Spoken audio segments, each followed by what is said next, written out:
Assalamualaikum warahmatullahi wabarakatuh.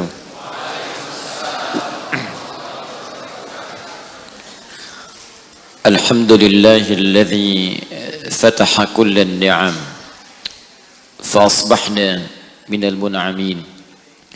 Alhamdulillahilladzi anzala al-fatihata fa fataha biha kullal khair wa ja'ala hadhihi as-surata فاتحة للقرآن والعبادة في الصلاة فنحمده حمدا شاكرين كما علمنا أن نحمده ونشكره شكرا شاكرين كما علمنا أن نشكره اللهم أنت المقدم وأنت المؤخر بيدك الخير إنك على كل شيء قدير ونصلي ونسلم على النبي الكريم الرسول الأمين سيدنا محمد وعلى آله وصحبه وأمته إلى يوم الدين أما بعد فيا عباد الله أوصي نفسي وإياكم بتقوى الله فقد فاز المتقون فلا تموتن إلا وأنتم مسلمون فقال تعالى يا أيها الذين آمنوا اتقوا الله حق تقاته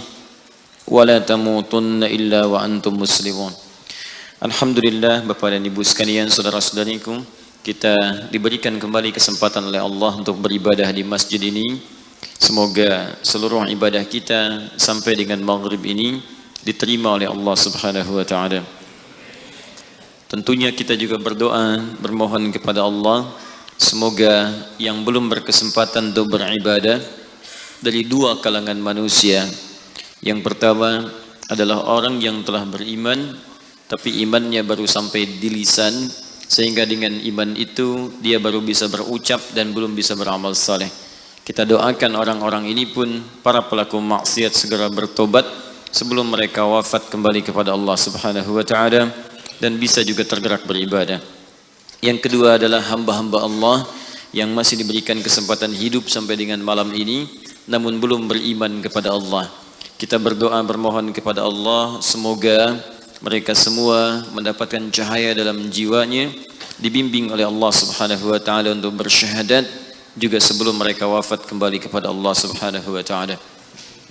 Kita insyaallah di pertemuan kali ini akan melanjutkan pembahasan di surah Al-Fatihah, dan kemungkinan ini bagian terakhir dari pembahasan tafsir ataupun keterangan terkait dengan surah ini pada bagian yang pertama.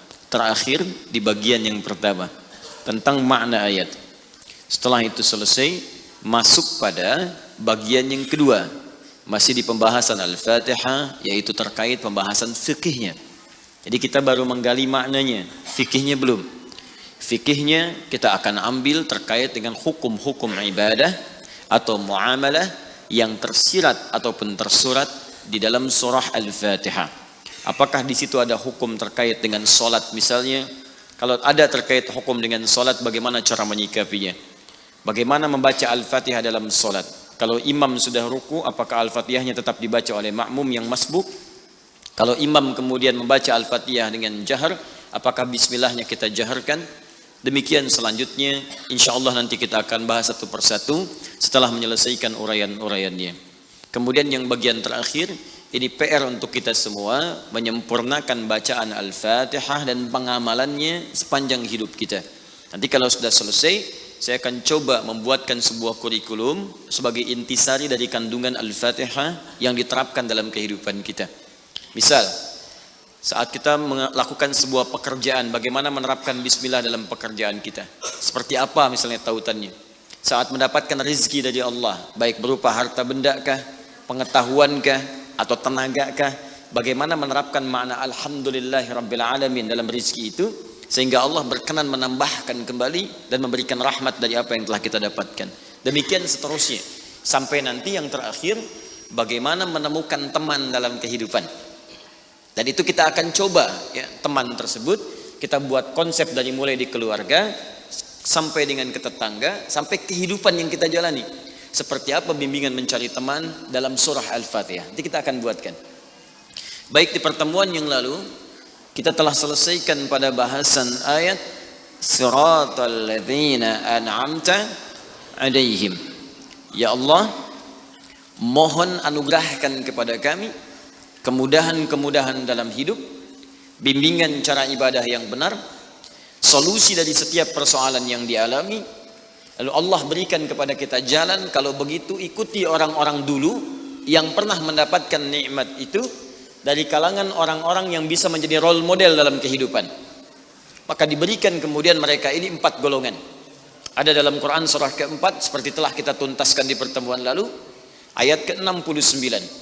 Wa may yuti'illaha war rasul, siapa yang mau menaati Allah dan Rasulnya. Jadi mengikuti manhaj orang-orang ini, menjadikan mereka model dalam kehidupan, itu bagian dari ketaatan kepada Allah dan Rasul. Jadi kalau Bapak Ibu ingin nikmat hidupnya, ingin mudah hidupnya, ingin dapat solusi dari setiap persoalan yang dialami, kata Allah, ikutilah model orang-orang hidup ini. Ikuti golongan ini. Wa hasuna ulaika rafiqa, dan mereka itu teman terbaik yang bisa dijadikan panutan. Jadi kalau Anda ingin berusaha menjadikan panutan dalam hidup, maka orang-orang ini modelnya. Ketika kita turunkan model hidup orang ini menjadi panduan kehidupan kita, maka itu bagian dari ketaatan kepada Allah dan Rasul. Ya, jadi kata Allah, ikuti orang ini. Kata kita, siap ya Allah, kami ikuti pola hidup orang ini. Maka ketika kita mengikutinya, turun kalimat pertama pembukanya. Wa may yuti'illaha war rasul. Siapa yang dapat menaati Allah dan Rasul? Ya, siapa mereka ini? Faulaika ma'al ladzina an'ama Allahu 'alaihim. Maka mereka inilah yang dikumpulkan dengan beberapa golongan-golongan berikut. Ya, siapa mereka ini? Ya, minan nabiyina, golongan para nabi-nabi, was-siddiqina, orang yang membenarkan hukum-hukum Allah dan mengamalkannya dalam kehidupan. Wasyuhada, golongan para syuhada yang telah kita bahas di pertemuan lalu. Wassalihin, dan golongan orang-orang soleh yang gemar mengoleksi amal soleh dalam hidupnya. Maka silahkan turunkan jadi role model dalam kehidupan. Ya, saya pernah sampaikan pada Anda di awal-awal jumpa kita membahas tentang ayat ini. Nabi banyak dikisahkan dalam Al-Quran. Mulai dari kehidupan Nabi Adam. Ya, bagaimana memulai hidup di tempat baru. Kalau diturunkan tuh indah Pak Bu. Anda baru berumah tangga atau baru pindah komplek, pindah daerah. Bagaimana memulai hidup di tempat itu? Bukankah diturunkan kisah Nabi Adam dalam membina awal rumah tangga di situ? Ya, kemudian memanage keluarganya. Kalau ada perselisihan bagaimana diselesaikannya? Kalau ada kekurangan bagaimana melengkapinya? Mulai kemudian ke masa Nabi Nuh alaihissalam, yang satu taat, yang lainnya kemudian mulai menyimpang, bagaimana mendakwahi mereka? Ada. Mulai ke masa Nabi Ibrahim alaihissalam, mulai ke masa Nabi Musa, ke masa Nabi Daud, Sulaiman, sampai dengan ke Isa. Kemudian diselingi dengan kisah Nabi Ayub alaihissalam ketika merasakan sakit. Disempurnakan dengan kisahnya Nabi Yunus alaihissalam ketika dijahili di lingkungan pekerjaan. Kemudian juga ditambahkan dengan kisah Nabi Zakaria ketika berumah tangga belum dapat keturunan. Ada semua kan? Siapa yang nggak pernah sakit di sini? Pasti sakit. Bukankah ada yang sudah berkeluarga belum ada keturunan? Pasti ada. Bukankah ada orang yang kemudian berbisnis ada banyak saingan yang kadang melukai? Pasti ada. Makanya diturunkan role modelnya untuk kita ikuti. Dari mulai bacaan zikirnya, doa-doanya, cara menyikapinya, sampai juga diberikan oleh Allah jalan untuk menyelesaikannya. Ada. Dan yang paling indah, semua aktivitas nabi-nabi itu semuanya dikumpulkan oleh Allah, kepribadiannya, keteladanannya pada satu orang nabi saja, Nabi Muhammad sallallahu alaihi wasallam. Makanya beliau sempurna. Turun langsung Quran surah keempat di surah yang sama, ayat 163. Ya, inna auhayna ilaika kama auhayna ila nuhin wan nabiyina min ba'di. Muhammad sallallahu alaihi wasallam, kami telah berikan wahyu kepadamu. Yang wahyu ini telah kami berikan kepada Nabi Nuh, rasul pertama yang bertugas di bumi. Wan nabiyina min ba'di, dan semua nabi setelahnya. Jadi wahyu yang diberikan pada Nabi Nuh alaihissalam itu sama dengan yang diberikan pada Nabi Muhammad. Cuman perbedaannya ini yang paling menarik. Wahyu yang diberikan pada Nabi Muhammad adalah kumpulan dari semua wahyu yang pernah disampaikan pada Nabi Nuh dan nabi-nabi setelahnya. Mengumpul satu pada contoh ajaran bimbingan Nabi Muhammad SAW. Makanya silahkan Anda cek. Nabi Ayub sakit, bukankah Nabi Muhammad juga sakit? Dan saat sakit Nabi mengajarkan doa. Bahkan kata Nabi, kalau ini dibacakan dosa diampuni. Ya, ada seorang Nabi yang pedagang, pekerja, bukankah Nabi juga pernah berdagang? Ya kan? Ada Nabi Ibrahim pernah dilempari, diusir. Bukankah Nabi Muhammad dilempari di Taif dan diusir dari Mekah? Ada semua. Nabi Musa menghadapi Fir'aun. Bukankah Nabi Muhammad menghadapi Fir'aun di masanya? Abu Jahal, lihat. Yang lain-lainnya dikejar-kejar. Nabi Musa dikejar-kejar sampai ke Laut Merah kan? Nabi Muhammad dikejar-kejar sampai bersembunyi di Gua Thur. Ada semua. Jadi, Nabi Isa diancam dibunuh, mau disalib. Nabi Muhammad dikejar oleh 100 pemuda pasukan khusus. Ada semuanya.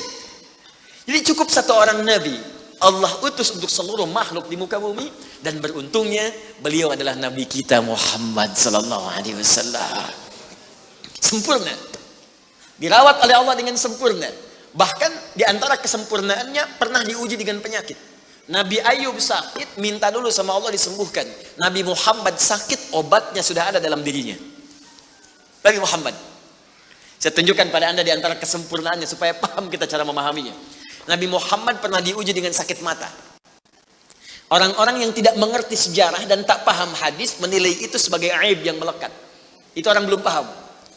Tapi orang-orang yang mengerti kesempurnaan keadaan Nabi Muhammad SAW, dia memahami dengan cara yang sangat luar biasa. Nabi dibawa kemudian oleh pamannya untuk berobat. Ketika datang kemudian kepada seorang tabib, yang paling menarik apa komentarnya? Dan dia mengetahui. Apa jawabannya? Kenapa engkau repot-repot carikan dokter untuk menyembuhkannya? Carikan tabib untuk mengatasi penyakitnya. Ini manusia istimewa. Obatnya sudah ada dalam dirinya sendiri. Cukup keluarkan ludahnya, oleskan di matanya, maka sembuh seketika matanya. Maka ditunjukkan langsung pada saat itu, dimintakan, coba keluarkan ludahmu. Keluar ludahnya, kemudian dilapkan di matanya, selesai dan sembuh penyakitnya. Untuk menunjukkan bahwa sempurna keadaannya. Makanya saat lahir sesuai dengan ajal, ayah sudah tidak ada. Kemudian ibu cuma sebentar wafat. Kakek cuma sebentar wafat. Paman kemudian wafat. Kenapa sesuai ajal ini wafat? Salah satu hikmahnya kata para ahli sejarah, supaya Nabi Muhammad SAW disampaikan pesan indahnya bahwa beliau hanya akan langsung dirawat oleh Allah Subhanahu wa taala dan tidak tergantung dengan makhluk. Muhammad. Coba lihat, Bapak Ibu sekalian, Nabi Musa mau berdakwah kepada Fir'aun. Berdoa dulu kan? Masih ingat doanya? Rabbi syrahli wa yassirli wahlul 'uqdatam yafqahu. Lihat, Nabi Musa alaihissalam akan berdakwah kepada Fir'aun yang dahsyatnya luar biasa, berdoa, Rabbi syrahli sadri. Ya Allah, lapangkan jiwaku, sehingga ketika Fir'aun melempariku dengan kata-kata, aku bisa bersabar karena jiwaku lapang. Rabbi syrahli sadri. Minta dulu, baru dikasih. Nabi Muhammad tidak minta, langsung turun ayat. Alam nashrah laka sadrak. Nabi Musa minta, Rabbi syrahli sadri. Ya Allah, mohon lapangkan hatiku. Nabi Muhammad gak minta, turun ayat. Alam nashrah laka sadrak. Bukankah sebelum engkau minta, aku sudah lapangkan hatimu? Makanya Nabi Musa dimarahi Fir'aun, bisa sabar. Nabi Muhammad dilempari dengan batu, bukan kata-kata lagi, lebih sabar. Wa yassirli amri, minta ringankan urusanku. Nabi Muhammad gak minta, turun ayat. Wa nuyassiruka lil yusra. Nabi Isa, mukjizatnya banyak. Di tangannya, oles, sembuh. Masya Allah. Banyak sekali. Penyakit semuanya sembuh. Dengan izin Allah, hidup yang mati. Tepuk, mati. Tapi berapa yang yakin dengan kenabian beliau, lantas memutuskan untuk beriman kepada Allah Subhanahu wa ta'ala. Nabi Muhammad, Allahu Akbar.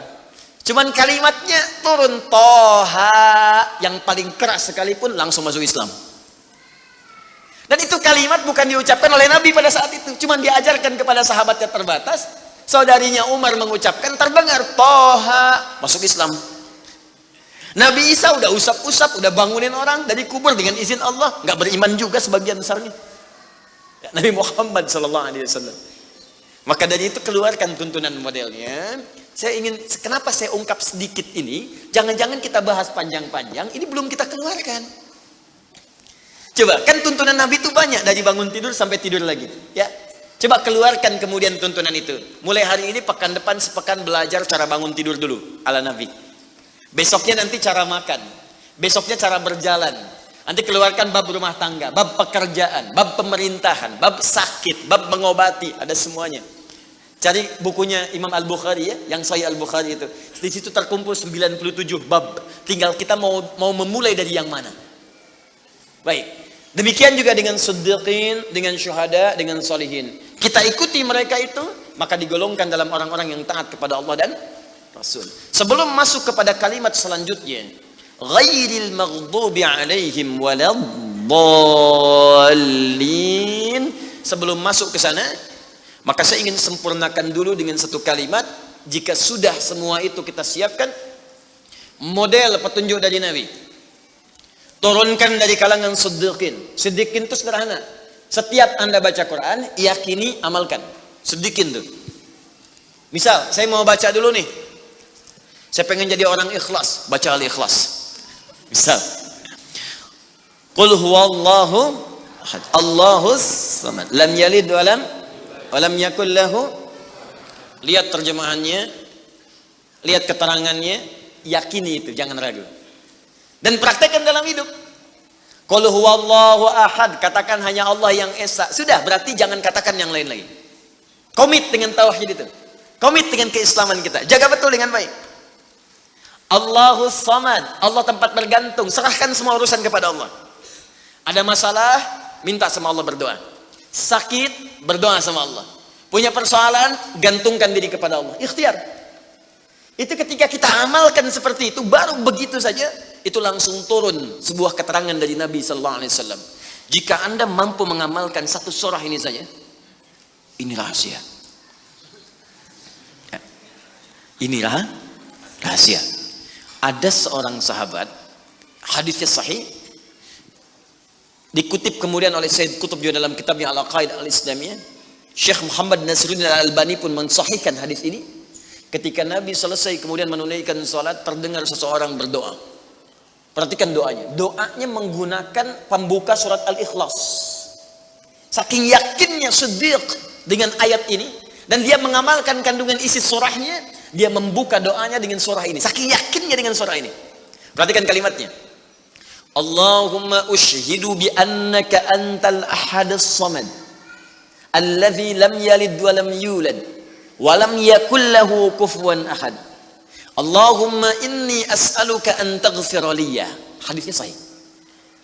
Kata orang ini, ya Allah, saya menyaksikan, meyakini ya Allah, bahwa hanya Engkau satu-satunya Tuhan yang layak dipertuhankan dan disembah. Aku meyakini bahwa satu-satunya Engkau adalah Tuhan yang menjadi tumpuan dalam setiap permohonan. Engkau tidak beranak dan tidak diperanakan, dan tidak ada sekutu bagimu. Aku enggak minta banyak ya Allah, aku hanya mohon ampuni dosa-dosaku. Begitu selesai kalimat itu diucapkan, terdengar oleh Nabi. Apa keterangan Nabinya? Perhatikan kalimatnya. At-tadri bimadza du'i? Ya fulan, tahu enggak Anda itu baru mengucapkan kalimat apa tadi? Apakah engkau paham? Engkau baru mengucapkan kalimat apa tadi dalam berdoa? Kata orang ini, wallahu wa rasuluhu a'lam. Ya Rasul, saya enggak paham apa yang dimaksudkan kecuali Allah dan Rasul yang lebih mengetahui. Ini adab. Adab, walaupun gini, kalau Anda sedang mengerjakan sesuatu dan Anda paham dengan itu, kalau ada orang lebih pintar daripada kita, ustadz, ulama, apalagi nabi, nanya pada kita, maka adabnya bilang aja nggak tahu. Karena boleh jadi mereka memiliki hikmah yang belum sampai kita kepadanya. Kalau kita jawab, saya tahu ya Rasul, nggak akan nyampe kalimat nanti. Ya. Jadi kalau Anda sedang mengerjakan sesuatu, zikir misalnya, la ilaha illa anta subhanaka inni kuntu minadh dhalimin. Tanya ustaz, datang ustaz, masya Allah pak, zikirnya bagus banget. Tahu nggak maksudnya? Tahu, lewat tuh ustaz udah. Bilang aja belum ustaz, Allah Rasulullah alam. Oh begitu. Kalau belum kenapa dibaca? Ya saya pernah dengar saja, maka diterangkan. Begini maksudnya pak, begini. Anda dapat ilmu baru. Makanya sahabat seringkali kalau ditanya Rasulullah, bilangnya Allah Rasulullah alam, Allah Rasulullah alam, supaya dapat ilmu baru. Itu diantara rumus di ilmu hadis. Ini kadang-kadang orang kita sekarang sahabat bukan, tabiin bukan, tanya tahu semua. Bahkan saat ditanya buka Google dulu. Ya udah, ngapain ada ustaz? Allah wa Rasulullah alam. Maka apa jawab Nabi? Laqad da'auta bi asma'illahil a'zam Di riwayat lain Bismillahil a'zam, idza du'iya biha ajab wa idza su'ila biha a'ta. Tahukah Anda, kata Nabi, Anda baru saja berdoa dengan menyebutkan dengan yakin semua sifat-sifat Allah yang maha tinggi. Nama-nama Allah yang tertinggi. Nama Allah yang tertinggi, nama tauhidnya Al-Ahad, nama tertinggi. Karena dengan itulah nama ini Allah ditakdiskan, dikuduskan. Dengan nama ini Allah disembah, dan dengan nama ini Allah dipertuhankan. Kata Nabi, Anda baru berdoa dengan menyebutkan nama Allah yang paling tinggi. Yang kalau disebutkan nama itu di awal doa, maka semua doa yang disampaikan akan dikabulkan, semua permintaan akan dijawab. Tapi apakah semua orang yang membaca doa itu diawali dengan surah tadi akan dijawab? Belum tentu. Kalau tidak ada praktek sedikit dalam jiwanya. Orang dulu minta dijawab, orang sekarang sama kalimatnya. Usyhadu bi annaka antallahul ahad, as-samad, alladzi lam yalid wa lam yulad wa lam yakul lahu kufuwan ahad. Ya Allah, lancarkan rezeki saya. Tetap aja lambat dari atas. Kenapa? Karena inti ayat itu tidak dipraktekkan dulu. Diyakinkan dalam jiwa kita, benarkan ayat itu, amalkan, pakai dalam doa. Jadi, dan itu buktinya. Kemudian apa ciri orang yang akan cepat kemudian dirahmati oleh Allah dengan menjadikan 4 contoh yang kemarin sebagai model? Nabi, Siddiqin, Syuhada, satu lagi Salihin, orang yang mengumpulkan amal soleh. Ingat, semua Bapak Ibu sekalian, ingat kalimat ini. Saya perlambat sedikit. Bonus yang Allah berikan kepada orang yang menjadikan 4 ini sebagai model dalam kehidupan, bonus cepatnya, maka amalan yang ia kerjakan akan mempermudah doa dia dikabulkan. Tadi saya contohkan Siddiqin kan. Syuhada nggak usah ditanya. Orang-orang para syuhada itu bahkan sebelum wafatnya diberikan jalan-jalan kemudahan oleh Allah. Bahkan sebelum wafat kalau benar syahidnya, itu banyak doanya yang dikabulkan. Bukankah para ulama bagian dari mujahid fisabilillah? Berapa banyak para ulama yang mengangkat tangannya dikabulkan? Imam Ahmad bin Hanbal pernah lewat, kemudian ada seorang mengatakan, "Syekh, anak saya sakit, tolong doa kepada Allah." Kata Imam Ahmad, "Kamu ini doa-doa sendiri," katanya. Imam Ahmad ingin mengajarkan, kamu kan masih punya lisan. Kamu masih punya kemudian kekuatan, minta dulu sama Allah supaya ada ikhtiar. Orang itu tiba-tiba pulang, ya dengan perasaan dia agak kecewa karena Imam Ahmad tidak mendoakannya. Ternyata ketika dia pulang, Imam Ahmad berdoa kepada Allah. Ya Allah, sembuhkan anak si fulan itu. Pulang, anaknya sembuh.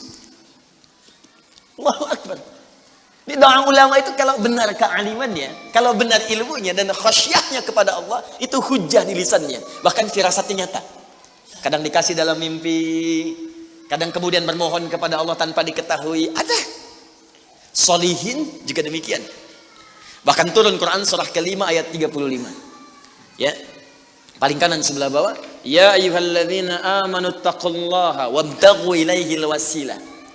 Hai orang-orang beriman, tingkatkan terus takwamu kepada Allah dan jadikan takwa itu sebagai wasilah untuk meminta kepada Allah dari apa yang engkau inginkan. Dan kalau Anda cari takwa di Quran, bentuknya amal soleh. Tidak pernah kalimat takwa disebutkan dalam Al-Quran kecuali pada umumnya akan menyebut amal soleh. Contoh, kalimat takwa pertama langsung disebutkan orangnya di Al-Baqarah ayat 2. Dzalikal kitabu la hudal lil. Siapa mutakin orang takwa di sini? Sebutkan ayat 3 dan 4-nya. Alladzina yu'minuna bil ghaib wa yuqimunas. Lihat sini. Iman dulu. Iman,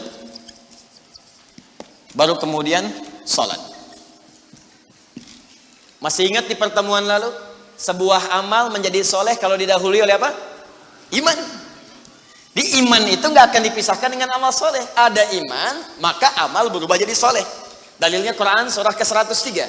Walas innal insana lafi illa alladzina amanu iman wa amilis soleh. Amal soleh.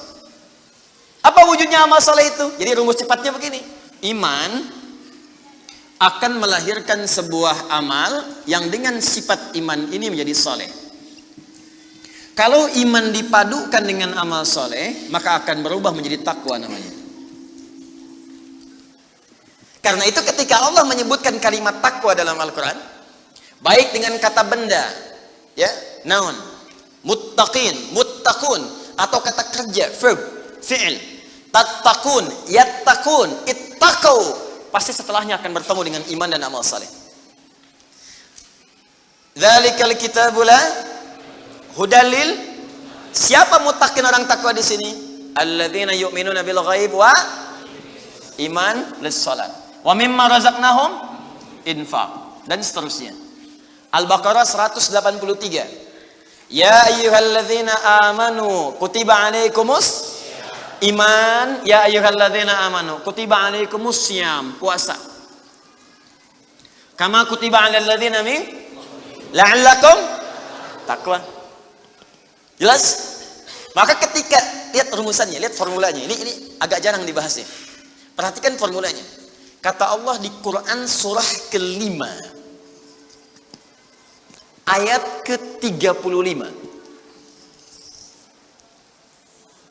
Ya ayyuhalladzina amanu. Hai orang-orang yang telah beriman. Alhamdulillah modal ini ada. Masih beriman?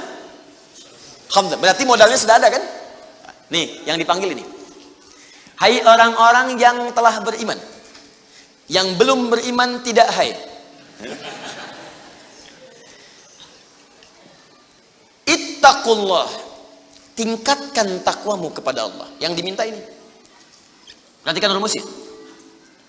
Hai orang-orang yang telah beriman, tingkatkan takwamu kepada Allah. Wabtaghu ilaihil wasilah. Dan carilah dengan peningkatan takwa ini wasilah untuk mengabulkan doa-doa yang kita mohonkan. Jadi kalau kita ingin cepat dikabulkan doanya, dituntaskan persoalan hidupnya, maka kata Allah rumusnya tingkatkan apa? Takwa.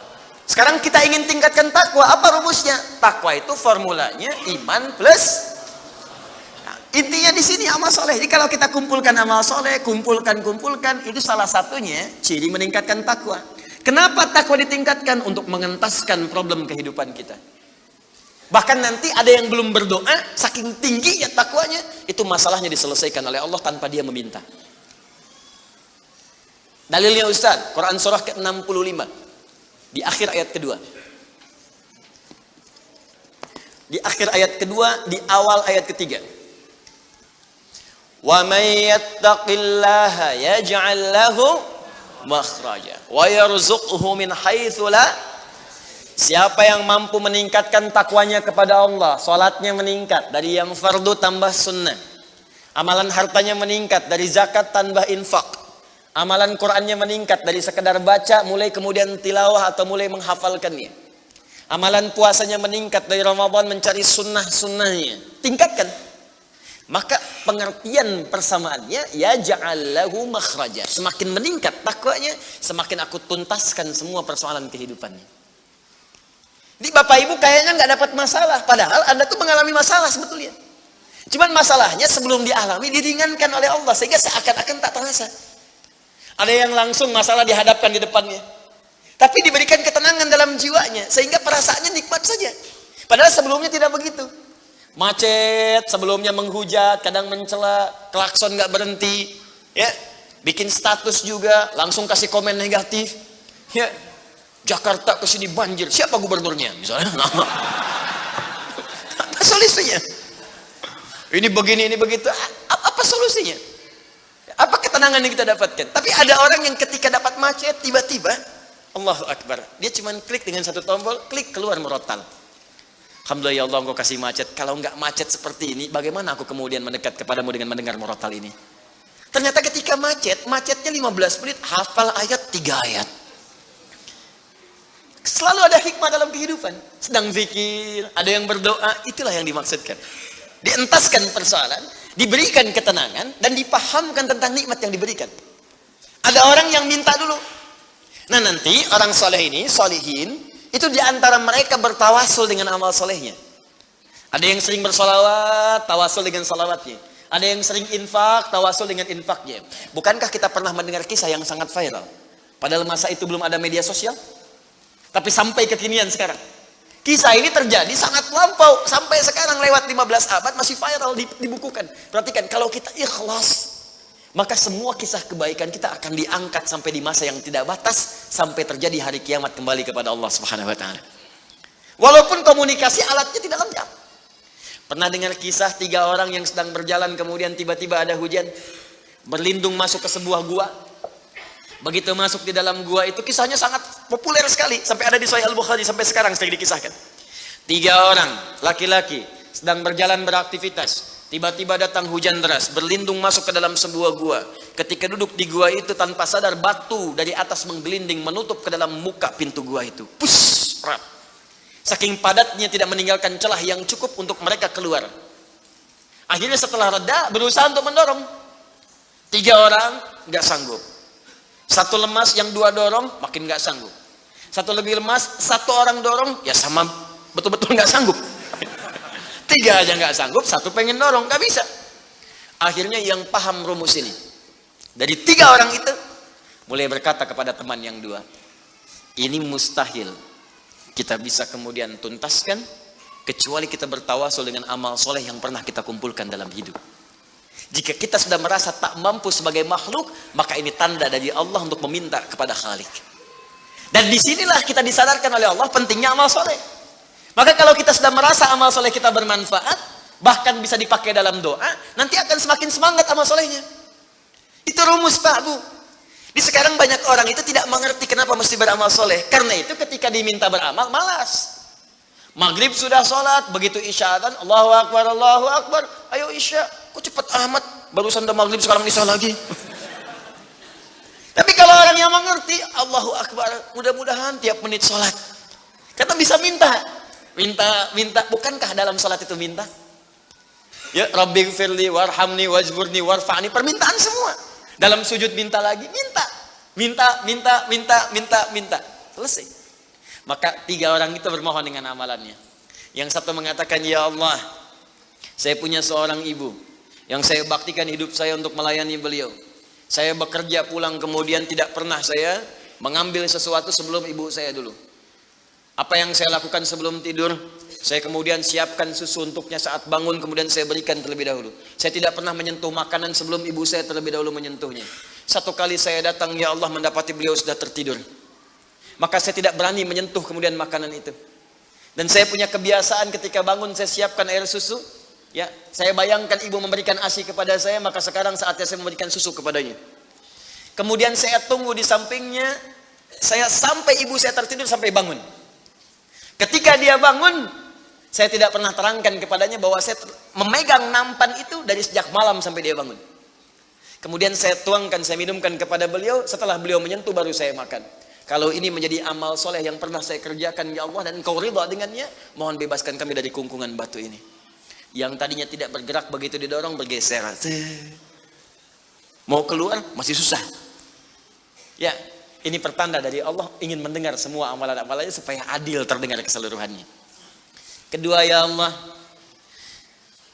saya pernah mimpin suatu perusahaan. Kalau bahasa kita sekarang, saya pernah punya bisnis, ya Allah. Kemudian ada karyawan saya, tiba kemudian pamit meninggalkan pekerjaan, tapi gajinya belum saya berikan. Lantas saya simpan gaji itu, dia tak kunjung datang. Kemudian saya berinisiatif, ya Allah, untuk menjadikan gajinya dia sebagai modal, karena khawatir kalau pulang nilainya sudah berkurang. Maka dibelikanlah oleh saya, ya Allah, kambing. Kemudian dikelola kambing itu. Sampai bertahun-tahun datang, kambingnya sudah penuh, ya Allah, dengan berbagai kandang. Ternak sudah banyak, selapangan sudah kumpul. Begitu dia datang, saya berikan kepadanya semuanya itu, dia mengatakan, kamu bercanda ya? Gaji saya kan cuma 1 juta, kenapa dibalikin tiba-tiba ada 1000 kambing? Orang ini mengatakan, kamu bercanda? Kata orang tadi, tidak, saya tidak bercanda, tapi ini hak kamu yang saya kembalikan. Dikisahkan kisahnya, saya belikan kambing, saya jaga dengan rawat dengan baik. Lantas dia mengambil semua kambing itu, ya Allah, tanpa memberikan kepadaku sedikit pun. Makasih ya, pergi gitu kan? Masya Allah. Ya gitu, kalau Baduy itu unik gitu ya, bukan yang di sini, Arab maksudnya, ya. Unik gitu. Jadi lugu, polos, berangkat. Ya, apa yang terjadi? Maka aku pun, ya Allah, menerima dengan berharap ridhomu saja tanpa meminta imbalan sedikit pun darinya. Dia pergi meninggalkanku, aku mengharap ridho darimu.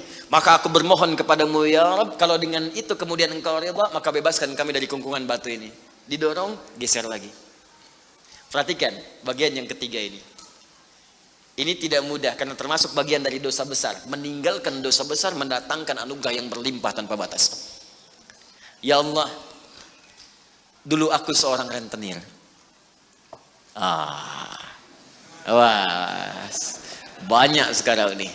Ya, yang benjol-benjol, yang catat-catat. Dulu aku seorang rentenir. Ya. Kemudian ya Allah, aku pinjamkan kepada orang-orang untuk mengambil bunga yang berlipat dan lebih banyak. Tapi aku mencintai seorang putri dari pamanku. Setiap aku lamar dia selalu menolak. Putrinya itu orang soleh Pak, Bu, baik. Makanya di Quran jelas orang soleh nggak akan dipertemukan dengan yang kurang baik. Tapi jangan pesimis dulu. Caranya jadi orang baik dulu, nanti akan diarahkan pada yang baik. Sabar. Datang sendiri nanti. Ya. Maka apa yang terjadi? Satu saat aku punya kesempatan karena pamannya ternyata butuh modal, aku pinjamkan. Lama dia kemudian tidak bayar-bayar sampai menggelinding hutangnya begitu banyak terkumpul. Datanglah kemudian anak gadisnya kepadaku untuk minta keringanan.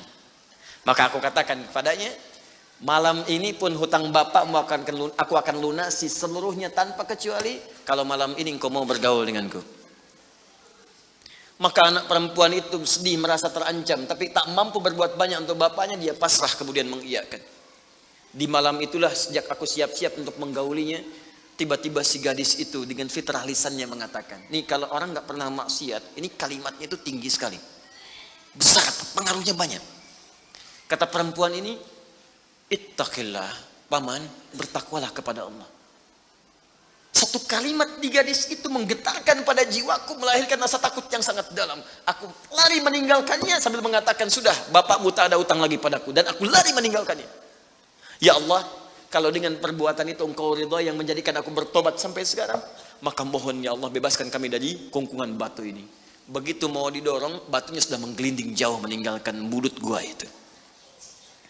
Kumpulan amal soleh yang digunakan wasilah untuk berdoa, terkadang akan cepat mampu mengabulkan apa yang kita mohonkan. Apalagi kalau yang dimintakan adalah pengalaman meninggalkan perbuatan maksiat yang besar. Kadang maksiat-maksiat itu jangan diikuti. Jauhi, tinggalkan. Nanti saat butuh, minta dengan amalan itu. Itu boleh, ayatnya ada. Yang nyuruh Allah berarti Allah yang menetapkan jalan. Salah satu formulanya mengerjakan itu supaya semangat beramal soleh. Amal soleh itu kan cuma dua. Kalau enggak if'al, wala taf'al. Do it, live it. Kerjakan, tinggalkan. Kerjakan sholat, jauhi zina. Kerjakan kemudian infak, jauhi bohong. Kerjakan ini, tinggalkan ini. Anda cukup kerjakan, tinggalkan. Dan dengan wasilah itu minta kepada Allah. Jelas di sini? Nah, ini mungkin doa banyak disampaikan tapi jarang terkabulkan karena pengertiannya terbalik. Yang ditinggalkan dikerjakan, yang dikerjakan ditinggalkan. Terus dengan pedenya minta, ya Allah mohon kabulkan.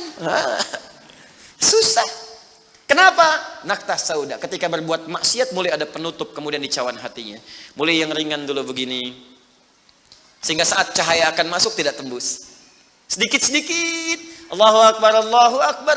Dulu belum dengar adzan sudah ke masjid. Sekarang sudah dengar adzan masih belum semangat tuh ke masjid. Ini ada cawan nih yang ditutup. Makin keras lagi. Dulu masih nunggu qomat ke masjid. Sekarang sudah qomat mau dekat waktu sholat berikutnya gak ke masjid juga. Begini. Tapi kalau sudah begini, ini yang susah. Bahkan orang sholat pun masih disoal juga. Ngapain sholat? Tidak akan memberikan solusi. Soleh ya, ini udah begini. Sulit. Karena itu ketika memohon kepada Allah, kalau makanannya haram, perangkatnya haram, maaf, minumannya haram, pakaiannya haram, itu anna yustajabu lidzalik, kata Nabi di hadis Muslim. Maka barangkali itu penyebab doa sulit dikabulkan. Bukan Allah nggak ngabulkan, ketika diberikan nggak tembus tuh, nggak masuk. Begini cara berpikirnya. Jadi Al-Fatihah mengajarkan kepada kita untuk istiqamah, menjadikan satu di antara 4 golongan Nabi, Siddiqin, Syuhada, dan orang soleh sebagai modal kehidupan, supaya salah satunya hidup kita ringan. Istiqamah.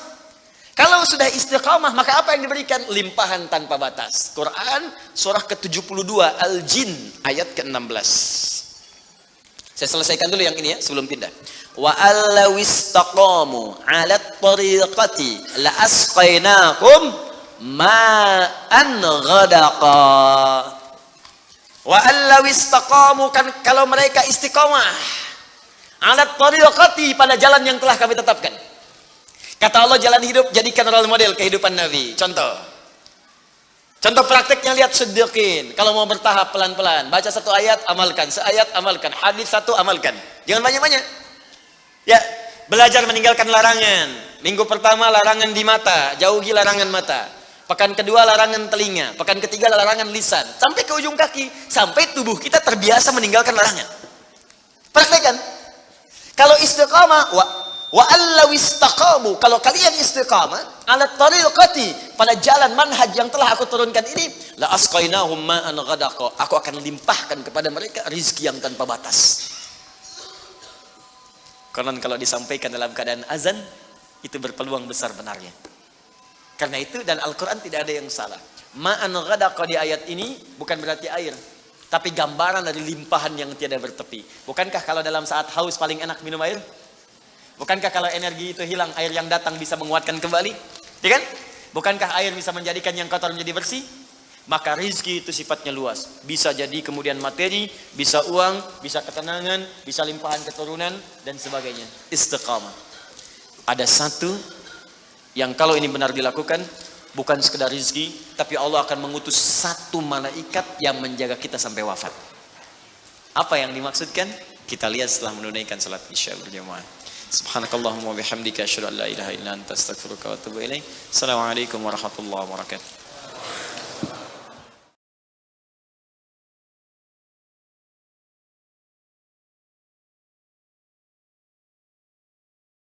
Assalamualaikum warahmatullahi wabarakatuh. Alhamdulillah, wassalatu wassalamu ala rasulillah wa ala alihi wa sahbihi wa man walah wa ba'du. Saudara-saudariku dan pemirsa dimanapun Anda berada, alhamdulillah kita telah menunaikan salat isya berjamaah beserta amalan sunnahnya. Semoga seluruh ibadah kita diterima oleh Allah Subhanahu wa taala. Melanjutkan kajian kita karena waktu kita terbatas dan mungkin malam ini juga akan menjadi penutup kajian kita di bulan ini. Karena itu saya ingin segera menyempurnakan sehingga kita bisa fokus untuk bisa menyimak dan mengamalkan apa yang telah kita pelajari. Baik, sebelum kita masuk kepada bahasan penyempurnaan kalimat ghairil maghdubi alaihim waladdallin, maka penting diketahui Allah memberikan pesan kepada kita untuk istiqamah di jalan Allah. Ambil role model yang jelas, ambil keteladanan yang benar, lalu pelan-pelan praktekkan semampu kita. Jangan terburu-buru juga. Kalau baru sanggup tahajud 2 rakaat, witirnya 1, bukan aib. Gak apa-apa kita kerjakan, jangan langsung paksa 11. Khawatirnya besok gak bangun lagi. Ya. Tidak apa-apa, 2 rakaat, witir 1, yang dibaca 3 kul, ya. 1 kul huwallah, 2 kul a'udzu birabbil falaq, witir kul a'udzu birabbin nas. Subuh 4:08, bangun 4:10, nggak ada masalah. Nanti besoknya turunin lagi, 3:30 bangun, bacakan mulai yang agak panjang dikit. Besoknya lagi jam 3, naik pelan-pelan, ya, sampai bangun jam 2, terus tidur lagi, kan? Bangun jam 5. Pelan-pelan lah, pelan-pelan. Ya, ini juga begitu. Jangan langsung ambil pengen level yang tinggi, tidak, sedikit-sedikit, tapi bisa continue. Nah, kemudian yang paling menarik, Allah turunkan keterangan di Quran surah ke-41 Fussilat ayat 30.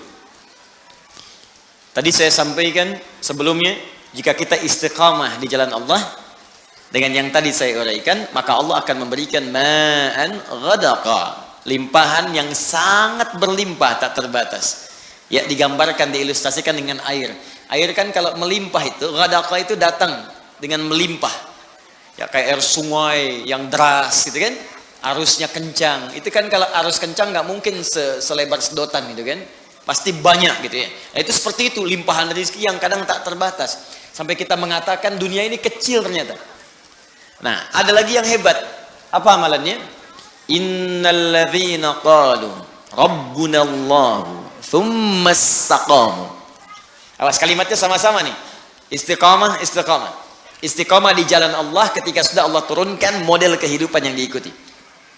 Pakai inna, harfu nasbin wa taukidin tansibul isma wa tarfa'ul khabara mabniun 'alal fathi la mahalla lahu minal i'rabi. Paham? Tidak. Ya, kita ngaji dengan ilmu nahwunya. Inna harfu nasbin wa taukidin. Huruf yang berfungsi menasabkan.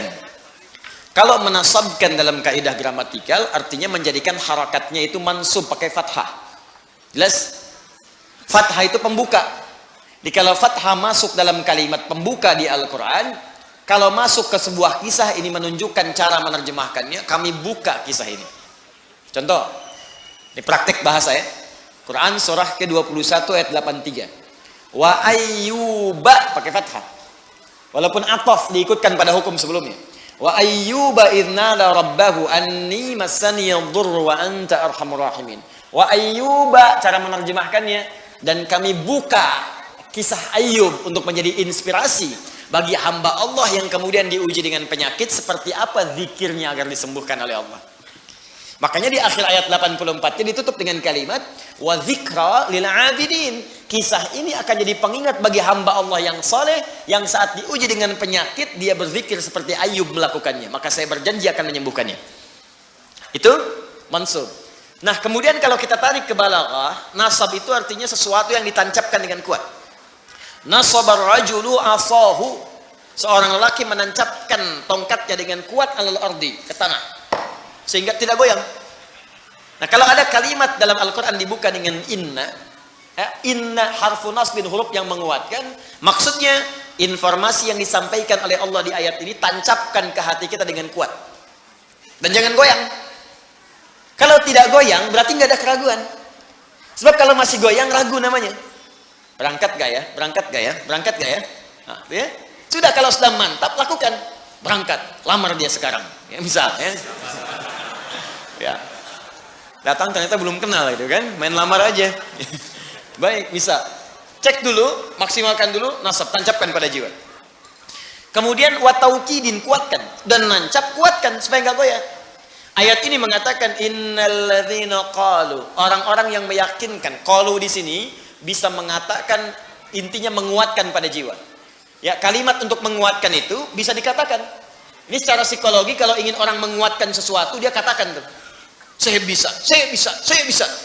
Ya, kamu bisa, kamu bisa, kamu bisa. Itu yang punya teorinya kita di Al-Quran. Yang praktekkan orang Jepang, orang Korea.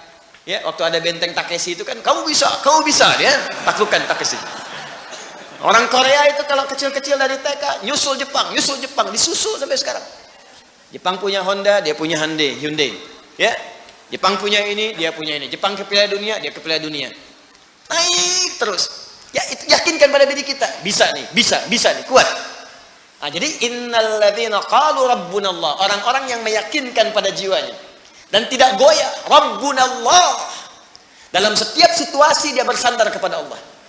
Dan kalimat yang disebutkan Rabb, kalimat rububiyah, yang merawat, memberikan kebutuhan, memaafkan kalau salah, mengampuni kalau dosa, menjaga, menyembuhkan kalau sakit, Rabb itu namanya. Makanya sering kalau kita berdoa menggunakan kalimat Rabb. Rabbana atina fid dunya, Rabbana zalamna, Rabbana la tu'akhidna in nasina. Memang itu yang diminta oleh Allah kalau kita sedang punya kesulitan. Turun Quran surah ke-7 ayat 172. Sejak dalam kandungan, kata Allah, tetapkan saya sebagai Tuhan. Kalau kamu yakin, nanti saat kamu butuh apapun, aku akan berikan. Wa idh akhadha rabbuka min bani adama min zuhurihim dzurriyyatahum wa ashhadahum ala anfusihim alastu bi rabbikum qalu bala syahidna. Rabb, maukah engkau menetapkan aku sebagai Tuhan? Kalau terlahir aku akan berikan segala kebutuhanmu. Sakit aku sembuhkan, salah aku maafkan, dosa aku ampuni. Butuh aku berikan, segala yang kamu inginkan kalau kamu butuhkan dalam kebaikan aku akan kabulkan. Rabb. Makanya kita tagih janji Allah saat kita ke bumi, kita punya sesuatu, kita panggil Rabb, Rabb, Rabb, Rabb, Rabb. Nah, kalau orang yakin dengan Allah, dengan sifat rububiyahnya, misal prakteknya begini. Kalau Anda sedang sakit, yakin Allah pasti sembuhkan. Lalu ikhtiar. Yakin dulu sama Allah. Iya, ada kalimat-kalimat, ya Allah, kenapa saya yang sakit, ya Allah? Kenapa bukan tetangga saya saja, ya Allah? Kenapa saya yang diuji begini, ya Allah? Kenapa saya harus mengalami ini, ya Allah? Tidak.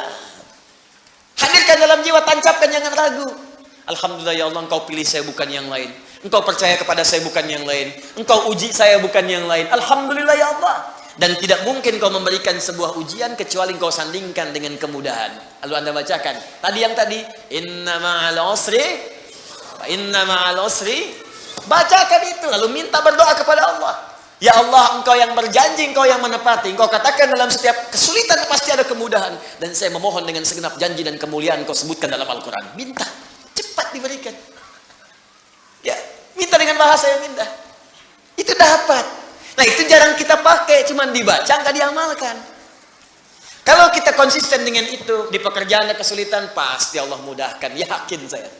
Jadi Allah itu bukan sekedar diucapkan, tapi dihadirkan, diikuti dalam jiwa. Bimbingannya, pedomannya, dirasakan mengawasi kita. Itu kalau orang sudah begitu, semua disandarkan kepada Allah, tawakalnya tinggi, disandingkan dengan ikhtiar yang positif, pertama dia nggak akan kecewa. Nggak ada gelisah dalam jiwanya. Saya tanya begini, Bapak Ibu ta'lim ke sini karena Allah atau karena Ustad? Ngaku. Allah. Ntar Ustadnya nggak ada, ya. Nah Allah. Kalau karena Allah, Anda nggak akan peduli. Ustadnya datang atau tidak, karena niat saya itu Allah. Karena Allah. Sama pengajar juga begitu, karena niatnya karena Allah bukan karena jamaah, banyak sedikit gak ada ukuran. Karena pahalanya sama saja. Ketika seorang mengajar, pahala diturunkan. Mau jamaahnya satu, gak ada masalah. Makanya ada seorang syekh yang pernah saya kisahkan, jamaah banyak beludak. Satu kali yang hadir cuma 1-2 orang. Tapi semangatnya gak berkurang, menggebu-gebu, nyampaikan dengan benar. Orang bingung, syekh kemarin banyak orang, Anda begitu, sekarang cuma 2, begitu juga. Apa Anda gak kurang semangat cuma melihat 2 orang? Apa jawab syekh ini? Saya ini kan mengajar karena Allah. Allah yang perintahkan. Saya nggak peduli mau datang atau tidak. Tetap saya akan berikan yang sama karena Allah yang perintahkan, bukan karena manusia yang hadir. Saya nggak akan kecewa. Ya, diminta Ustaz Adi nih, Ustaz Adi, tiba-tiba yang datang misalnya Ustaz Asep, ya, nggak ada masalah. Ustaz Michael, Ustaz Stephen, nggak ada masalah. Ya, boleh jadi ada hikmah lain yang Allah inginkan di situ. Jelas ya? Nah, apa yang hebat diantaranya? Innalladzina qalu rabbuna Allah. Orang-orang yang tawakalnya kuat kepada Allah. Lillah, ikhtiar lillah. Cari kerja karena Allah. Nggak dapat hari ini, alhamdulillah Allah ridha. Yang penting ridha dengan ikhtiar saya. Ikhtiar itu menghadirkan rezeki, bukan pekerjaannya. Ingat ikhtiarnya. Begitu ikhtiar keluar, rezeki akan diturunkan. Atau diakumulasikan pada puncak ikhtiar yang nanti kita dapatkan. Kemudian, perhatikan kalimatnya. Tatanazzalu alaihimul malaika. Maka Allah akan menurunkan malaikat spesial untuk menjaga orang itu. Insyaallah. Alla takhafu, dijaga supaya enggak khawatir, enggak gelisah, tenang. Karena orang tawakal itu tenang, enak. Jalan hujan, alhamdulillah. Macet, alhamdulillah. Selalu ada solusi. Di rumah tangga ada persoalan, insyaallah selesai. Insyaallah selesai. Gitu aja gitu nih. Kata-kata kasar itu nggak harus keluar. Tangan-tangan diletakkan pada tempatnya. Ya, piring-piring punya haknya. Pintu juga punya haknya. Semua ada. Itu gambarannya. Jadi malaikat itu turun memberikan ketenangan pada jiwanya. Jangan marah, sabar, tenang. Wala tahzanu, nggak sedih dengan kehidupan yang dialami. Bukan nggak punya masalah ya, ada. Ya, huzan itu sedih berlebihan. Bukan berarti nggak kecewa. Kadang ada kecewa, tenang lagi. Ya, perasaan itu ada. Ya, kadang-kadang dapat ini kecewa, ada wajar. Nabi menangis, Nabi kecewa, ada. Cuman dihibur oleh Allah dan malaikat, tenang. Bukan cuman kamu, Nabi Ayub pernah sakit. Bukan cuman kamu yang dilempari, Nabi Ibrahim dilempari. Bukan cuma kamu yang diusir, Musa juga diusir. Ada, itu hiburan. Tasliyah, tenang dalam jiwa kita. Wa abshiru bil jannati allati kuntum tu'adun. Dan Allah berikan kemantapan dalam jiwanya, nggak apa-apa capek saat di dunia. Toh pada akhirnya semua orang juga akan capek dan istirahat di alam kuburnya. Cuman saya menantikan surga yang dijanjikan oleh Allah Subhanahu Wa Taala.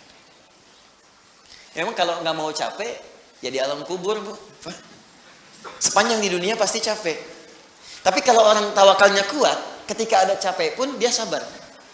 Nah, itu kalimatnya. Jadi itu penutup dalam kalimat suratal ladzina an'amta alaihim. Jadi kalau ingin nikmat, ikuti pola hidup orang yang dulu itu seperti apa, keluarkan sesuai konteksnya kita bekerja sebagai apa, nilainya praktekkan oleh kita dan istiqomah di jalannya. Teruskan. Ghairil maghdubi alaihim waladdallin. Ya Allah, mohon palingkan aku dan jangan tunjukkan kepadaku jalan-jalan yang pernah ditempuh oleh orang-orang yang engkau murkai atau mereka tersesat di jalanmu, sekalipun mereka merasakan kenikmatan hidup yang sedang mereka jalani. Awas, ya, fokus ya. Ini yang saya kaji, saya kumpulkan dari beberapa kitab-kitab. Kadang yang pokok saya bawa kitab gitu. Seperti ini Tafsir Al-Quranil Azim karya Ibnu Katsir rahimahullah. Nanti saya bacakan dulu, nanti saya padukan. Yang tadi saya terangkan belum tentu didapatkan di sini. Ya, jadi Bapak Ibu catat dengan baik, lihat dan praktekkan. Nanti di akhir saat kita bertemu lagi, setelah selesai baru saya bikinkan khulasah atau intisari dari pembahasan dan kurikulumnya. Yuk kita sempurnakan dulu. Ghairil maghdubi alaihim waladdallin. Qara'al jumhuru ghairi bil jar. Mayoritas ahli qiraat membacanya menggunakan kasrah, ghairi, i.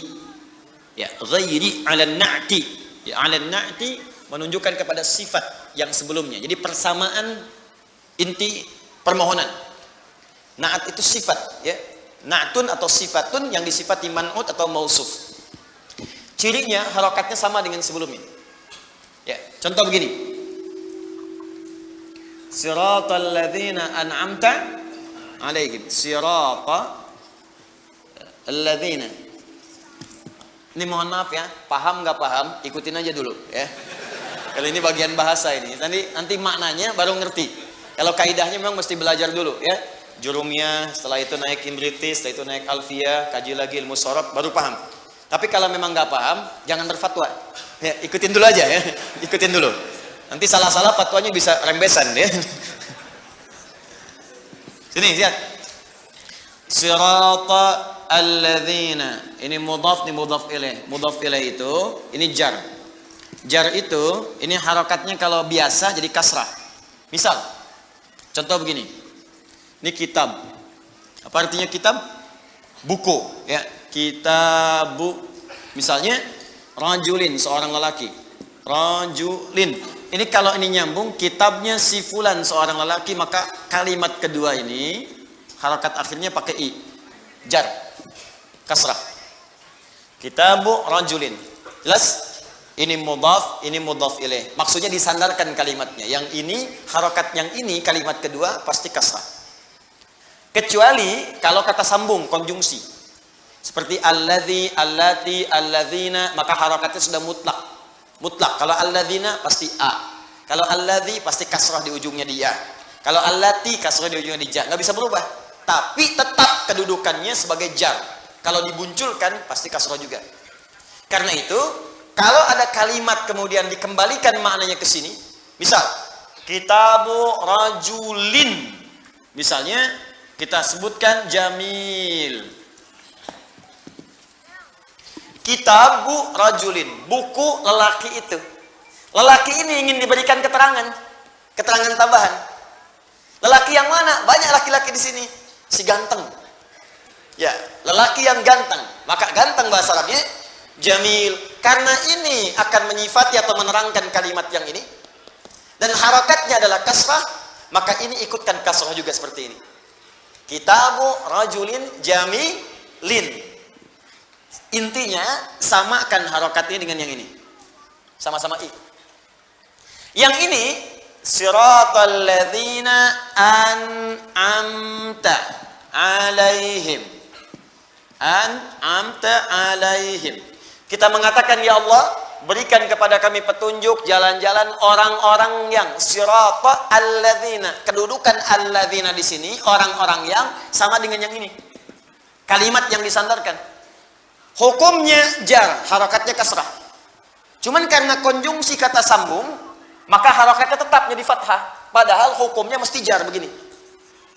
Jadi kalau ada kalimat setelah ini ingin disifatkan ke sini, atau ingin disifatkan ke sini, walaupun bentuknya sama atau ingin dihindari dari sifat-sifat yang ini, sama atau bertolak belakang, maka cirinya harokatnya jadikan sama dengan yang di sini. Ikutkan.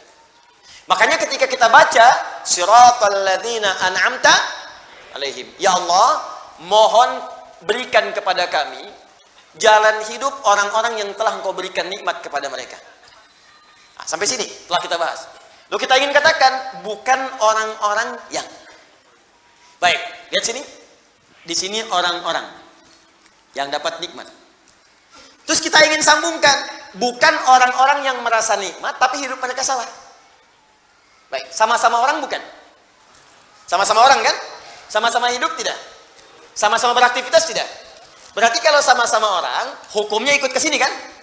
Ikut orang kan? Maka karena ini sifatnya jar, harokatnya kasrah, maka kalimat sebelumnya, setelahnya ini pun kita jadikan kasrah lagi. Maka kalimatnya gha, ya, kemudian ra. Karena di sini hukumnya kasrah, di sini pun dibaca kasrah juga. Ghairi. Dia dibaca ghairu. Kalau ghairu berarti kalimat lain lagi. Kalau ghairi berarti kalimatnya diikutkan ke sini, cuman maknanya beda. Seakan-akan kita ingin katakan begini, ya Allah, berikan kepadaku jalan orang-orang yang penuh nikmat. Tapi ya Allah, bukan jalan orang-orang, orangnya sama hukumnya ke sini, tapi keadaannya berbeda. Tapi jangan berikan kepadaku orang-orang yang serasa nikmat hidupnya di dunia, tapi dia mendapatkan laknat atau tersesat dalam jalan. Ini cuman ghairi, belajarnya 25 tahun.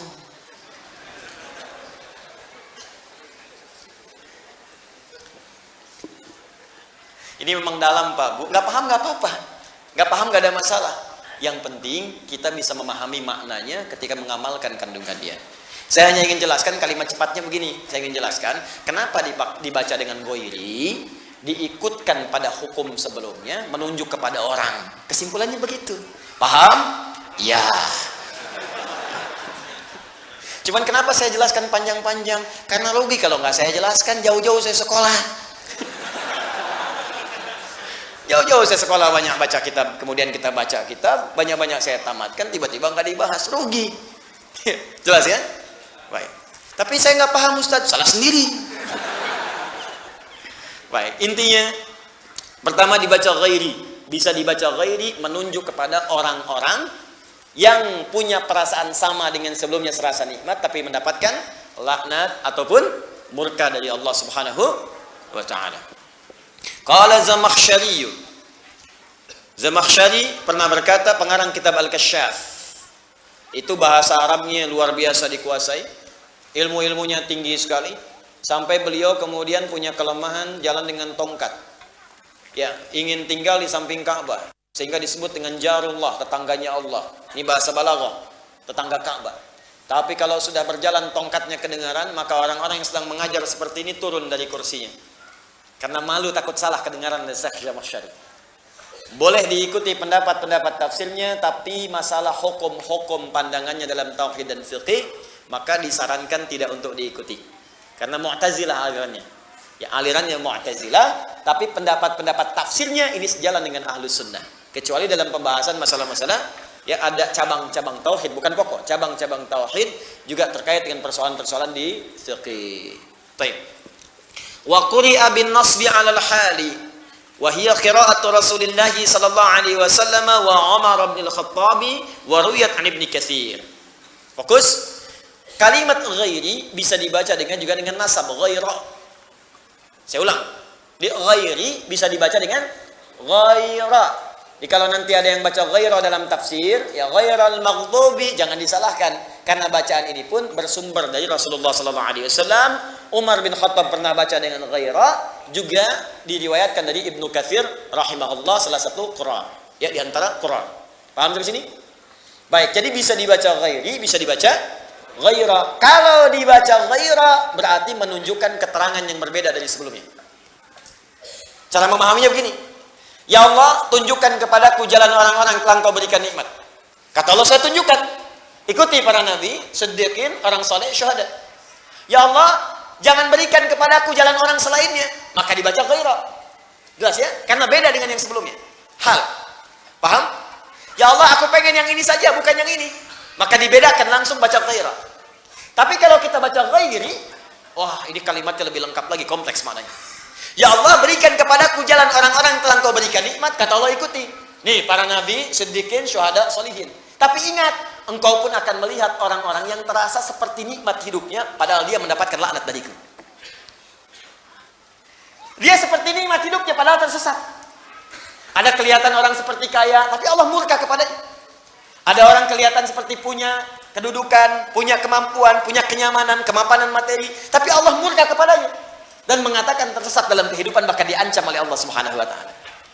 Saya tanya kepada Anda, ada orang yang pernah merasa hidupnya nikmat diabadikan dalam sejarah tapi Allah melaknatnya? Banyak. Contohnya siapa? Firaun. Contohnya siapa? Qarun. Bukankah Qarun merasa enak dalam hidupnya? Tapi kemudian dikubur hidup-hidup kena likuifasi? Bukankah kemudian Haman merasa hebat dengan otaknya, tapi terkubur bersama Firaunnya? Bukankah Namrud pernah merasa berkuasa, tapi hancur ditelan oleh kehidupan bumi? Jadi Anda akan saksikan, kata Allah, ada orang yang kena fata morgana, pengen ikut seperti nikmat mereka, tapi jauh dari Allah Subhanahu wa taala. Karena itulah bisa dibaca dengan ghairi. Al-Quran itu indah, cuman baca satu huruf, harokatnya beda, maknanya bisa sangat lengkap, luar biasa. Jelas? Jadi kalau dibaca ghaira, saya nggak pengen seperti orang ini. Kalau dibaca ghairi, diterangkan orang-orang seperti mendapat nikmat, padahal dia salah dari jalur Allah Subhanahu wa taala. Paham? Baik. Siapa orang-orang ini? Yang kelihatan nikmat tapi tidak Allah sukai, yang kelihatan nyaman tapi sedang tersesat. Atau yang kedua, kita langsung bermohon kepada Allah, ya Allah, walaupun belum tampak dalam pandangan saya, jauhkan saya dari mereka dan dari sifat-sifat mereka. Jangan sampai saya seperti itu. Baik dibaca ghairi ataupun ghaira. Yuk kita lihat. Wadhul hali ad-dhamir fi 'alaihim wal 'amil an'amta 'alaihim mimman taqaddama wasfuhum wa na'tuhum hum ahlul hidayah wal istiqamah wat ta'ah lillahi wa rasulihi wa imtithali awamirihi wa tarki nawahihi wa zawajirihi ghairi siratal maghdubi 'alaihim wa humul ladzin fasadat iradatuhum. Dengan keterangan kalimat ini, baik dibaca ghairi ataupun ghairu, Allah memberikan gambaran kepada mereka, maksudnya kita semua yang membaca ayat ini, ya, supaya mereka mengikuti ahlul hidayah, ya, berpedoman kepada orang-orang yang mendapatkan hidayah Allah, wal istiqamah wat ta'ah, orang-orang yang istiqamah, yang taat. Jadi Allah sampaikan kepada kita, ikuti orang-orang taat, ikuti orang-orang istiqamah, ikuti orang-orang yang dapat hidayah, 4 golongan tadi. Ya, kemudian wamtithali awamirihi, dan berusaha menunaikan perintah-perintah Allah, wa tarki nawahihi, dan meninggalkan larangan-larangannya. Dicari model seperti itu dari 4 tadi. Makanya tadi saya katakan di awal, kerjakan perintah, jauhi larangan. Kemudian selanjutnya, wa zawajiruhu ghairu siratal maghdubi 'alaihim, dan sekaligus dengan kalimat ini meminta kepada Allah agar dihindarkan dari sifat orang-orang yang merasa nyaman hidupnya di dunia tapi ternyata dilaknat oleh Allah. Atau memang ada juga yang tidak nyaman tapi juga dilaknat. Wah, ini yang paling menyedihkan. Sudah hidup gak enak, langsung dicela juga oleh Allah. Ya, Masya Allah. Nah, maka siapa mereka ini? Yuk kita baca. Alladzina fasadat iradatuhum fa'alimul haqqa wa adalu anhu. Pertama kata Allah, ini berlaku hukum umum bagi orang-orang yang fasadat iradatuhum, orientasi hidupnya sudah nggak jelas. Ini tolong dilihat, orang nggak jelas tuh begini kata Al-Quran. Mudah-mudahan kita masih jelas ya. Baik. Masya Allah, tulisan nggak jelas, nggak enak, ya kan? Baik. Wajah nggak jelas, nggak enak juga, ya kan? Keterangan nggak jelas, nggak nyaman, ya. Orangnya nggak jelas, bagaimana kemudian kita menyikapinya? Satu kata Allah, ini langsung diterangkan, kemudian keterangannya ghairil maghdubi atau ghairal maghdubi 'alaihim. Pertama, bukan golongan orang yang dibenci oleh Allah. Ghairil maghdub, orang yang dibenci oleh Allah. Allahu Akbar. Benci manusia dia udah susah, jadi benci Allah mau lari kemana? Ghairi, atau dibaca ghaira, saya tanda kurung, al-maghdubi alaihim. Siapa mereka ini? Kata Ibnu Katsir rahimahullah, penulis kitab Ibnu Katsir atau Al-Qur'anil Azim, mengatakan ini pertama punya ciri umum. Oh, hati-hati dengan ciri ini. Artinya kalau ciri ini melekat pada seorang hamba, berarti tanda hamba itu sedang tidak disukai oleh Allah Subhanahu wa taala. Ciri pertama, alladzina fasadat iradatuhum, orang-orang yang alladzina disebutkan 1080 kali dalam Al-Quran.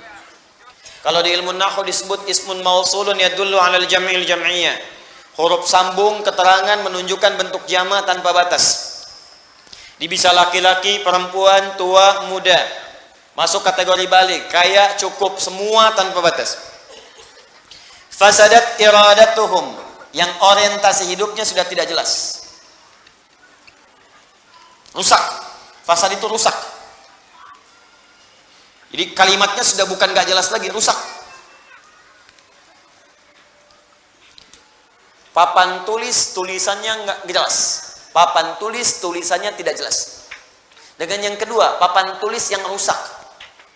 Beda kan? Ada orang yang orientasi hidupnya tidak jelas. Yang kedua, memang hidupnya sudah rusak. Kalau manusia yang menyebut rusak, mungkin persepsinya bisa berbeda. Kata orang Bekasi, rusak. Kata orang Jakarta, enggak kok. Kata si Fulan, ini orang jahat. Kata yang lain, baik kok. Makanya kadang-kadang ada orang disebut baik, ada orang saat yang bersamaan menyebut dia buruk. Jadi kalau ada satu visi dengan orang yang lain, pandangan bisa beda. Menurut preman itu baik. Menurut yang suka mabuk itu bagus.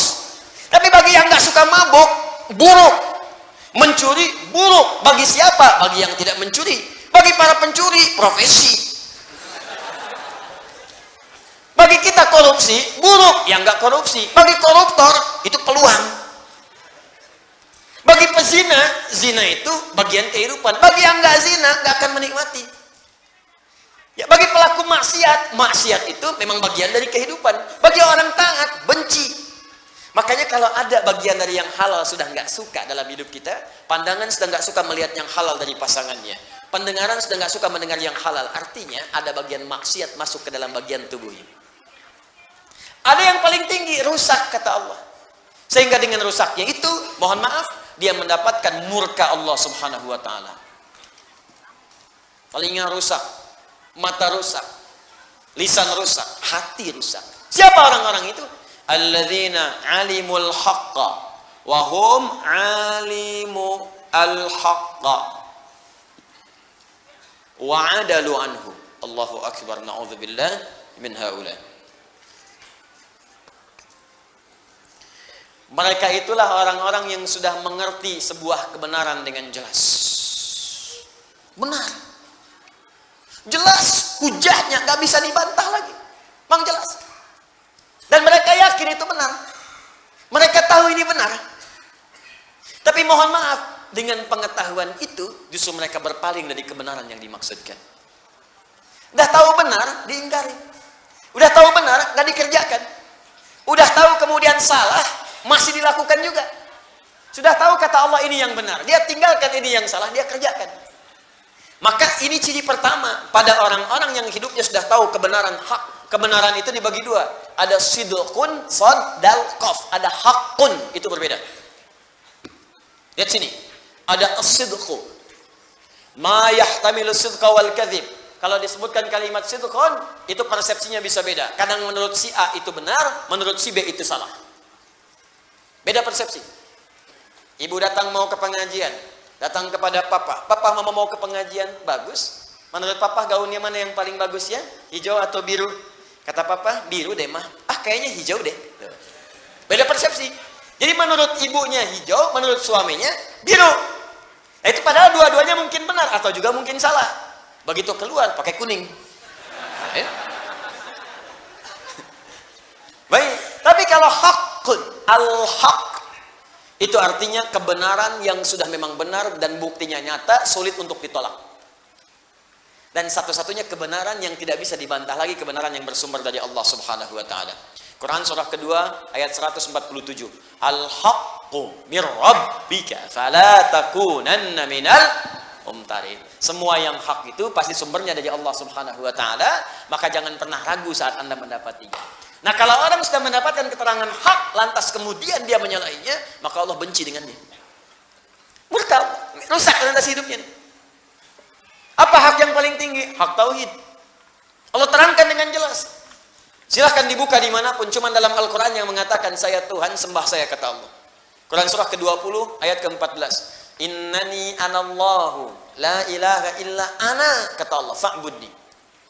Saya Allah, fitrah ketuhanan, berani mengatakan saya Tuhan. Jadi kalau ada yang bukan Tuhan, tidak akan bisa mengatakan saya Tuhan. Karena Quran itu firman Allah, dan Allah memiliki sifat-sifat ketuhanan. Karena punya sifat ketuhanan, punya bagian ketuhanan, dan sempurna ketuhanannya, maka berani mengatakan saya Tuhan. Makanya keterangan ini Anda nggak akan temukan dalam buku manapun dan kitab manapun, kecuali di Al-Quran. Kenapa? Karena fitrah manusia tidak bisa mungkin mengatakan lisannya saya Tuhan. Mustahil. Allah mengatakan saya Tuhan. Tidak ada Tuhan selain saya. Kemudian menyampaikan kepada kita untuk belajar, cerna dengan akalmu. Ini saya bandingkan secara logika. Ya, makhluk tidak sama dengan Khalik. Jadi kalau makhluk punya sifat A, pasti Tuhan akan beda. Karena Tuhan mesti beda dengan makhluk. Turunkan ayat ini, turunkan ayat ini, turunkan ayat ini. Sampai sempurna kita dapatkan pengetahuan. Tapi kalau kita sudah sadar Allah itu Tuhan yang benar, masih berpaling juga dari situ. Nah ini satu, Allah nggak suka. Turunannya, sifat-sifat misalnya kenabian. Misal yang paling contoh, Ibnu Katsir menyampaikan contoh dengan jelas. Misal,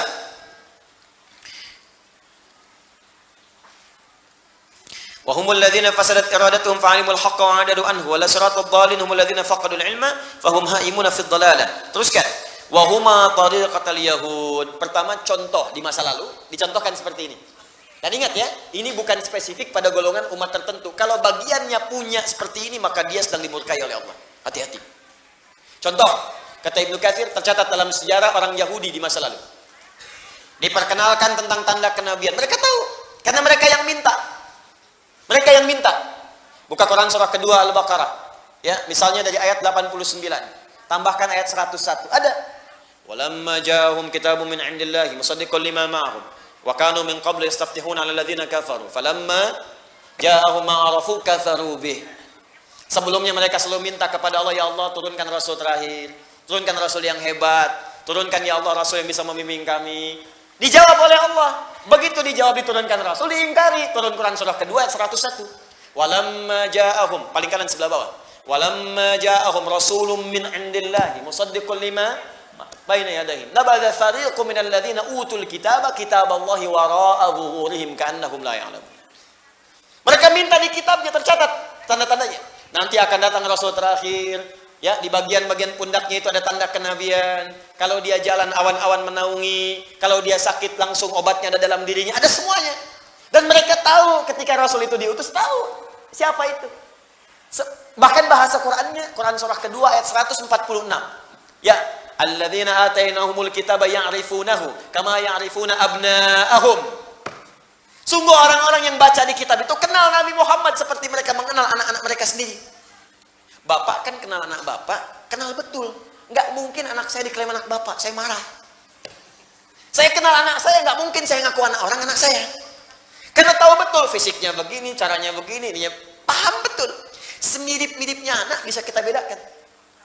Ada anak kembar 100, pasti ada bedanya. Pasti ada bedanya. Nah ini kata Al-Quran, orang-orang yang tahu baca di kitab itu ngerti betul. Tahu ciri Rasulullah seperti mereka mengenal anaknya masing-masing. Tahu. Cuman satu masalahnya. Mereka merasa Nabi yang diutus ini yang terakhir bukan dari kalangan suku mereka. Fanatisme muncul. Karena bukan dari kalangan kelompok, bukan dari kalangan fanatik, bukan dari kalangan sukunya, bukan dari jalur nasabnya, ditolak itu. Jadi bukan menolak kerasulannya, menolak karena bukan berasal dari golongannya. Itu. Karena bukan jalurnya dari jalur Sarah alaihissalam. Padahal tidak ada masalah dengan Sayyidah Sarah. Dua-duanya sama. Ya, Sayyidah Sarah, Sayyidah kemudian Hajar, tersambung ke Nabi Ibrahim alaihissalam. Cuma mereka pengennya dari golongan mereka. Karena nggak dapat masuk dari situ, benci dengan Nabi Muhammad, bahkan ingin membunuhnya. Itu maka disebutlah seperti itu. Itu puncak tertinggi kedua. Pertama menentang Allah, kedua menentang Rasul.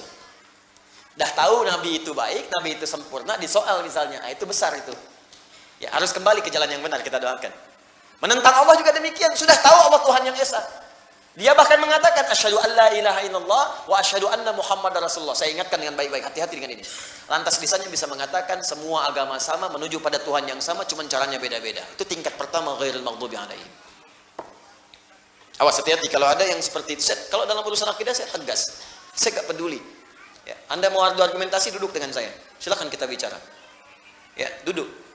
Anda punya buku apa? Baca, ayo duduk dengan saya. Jangan-jangan Anda baca Quran aja belum lancar. Hah?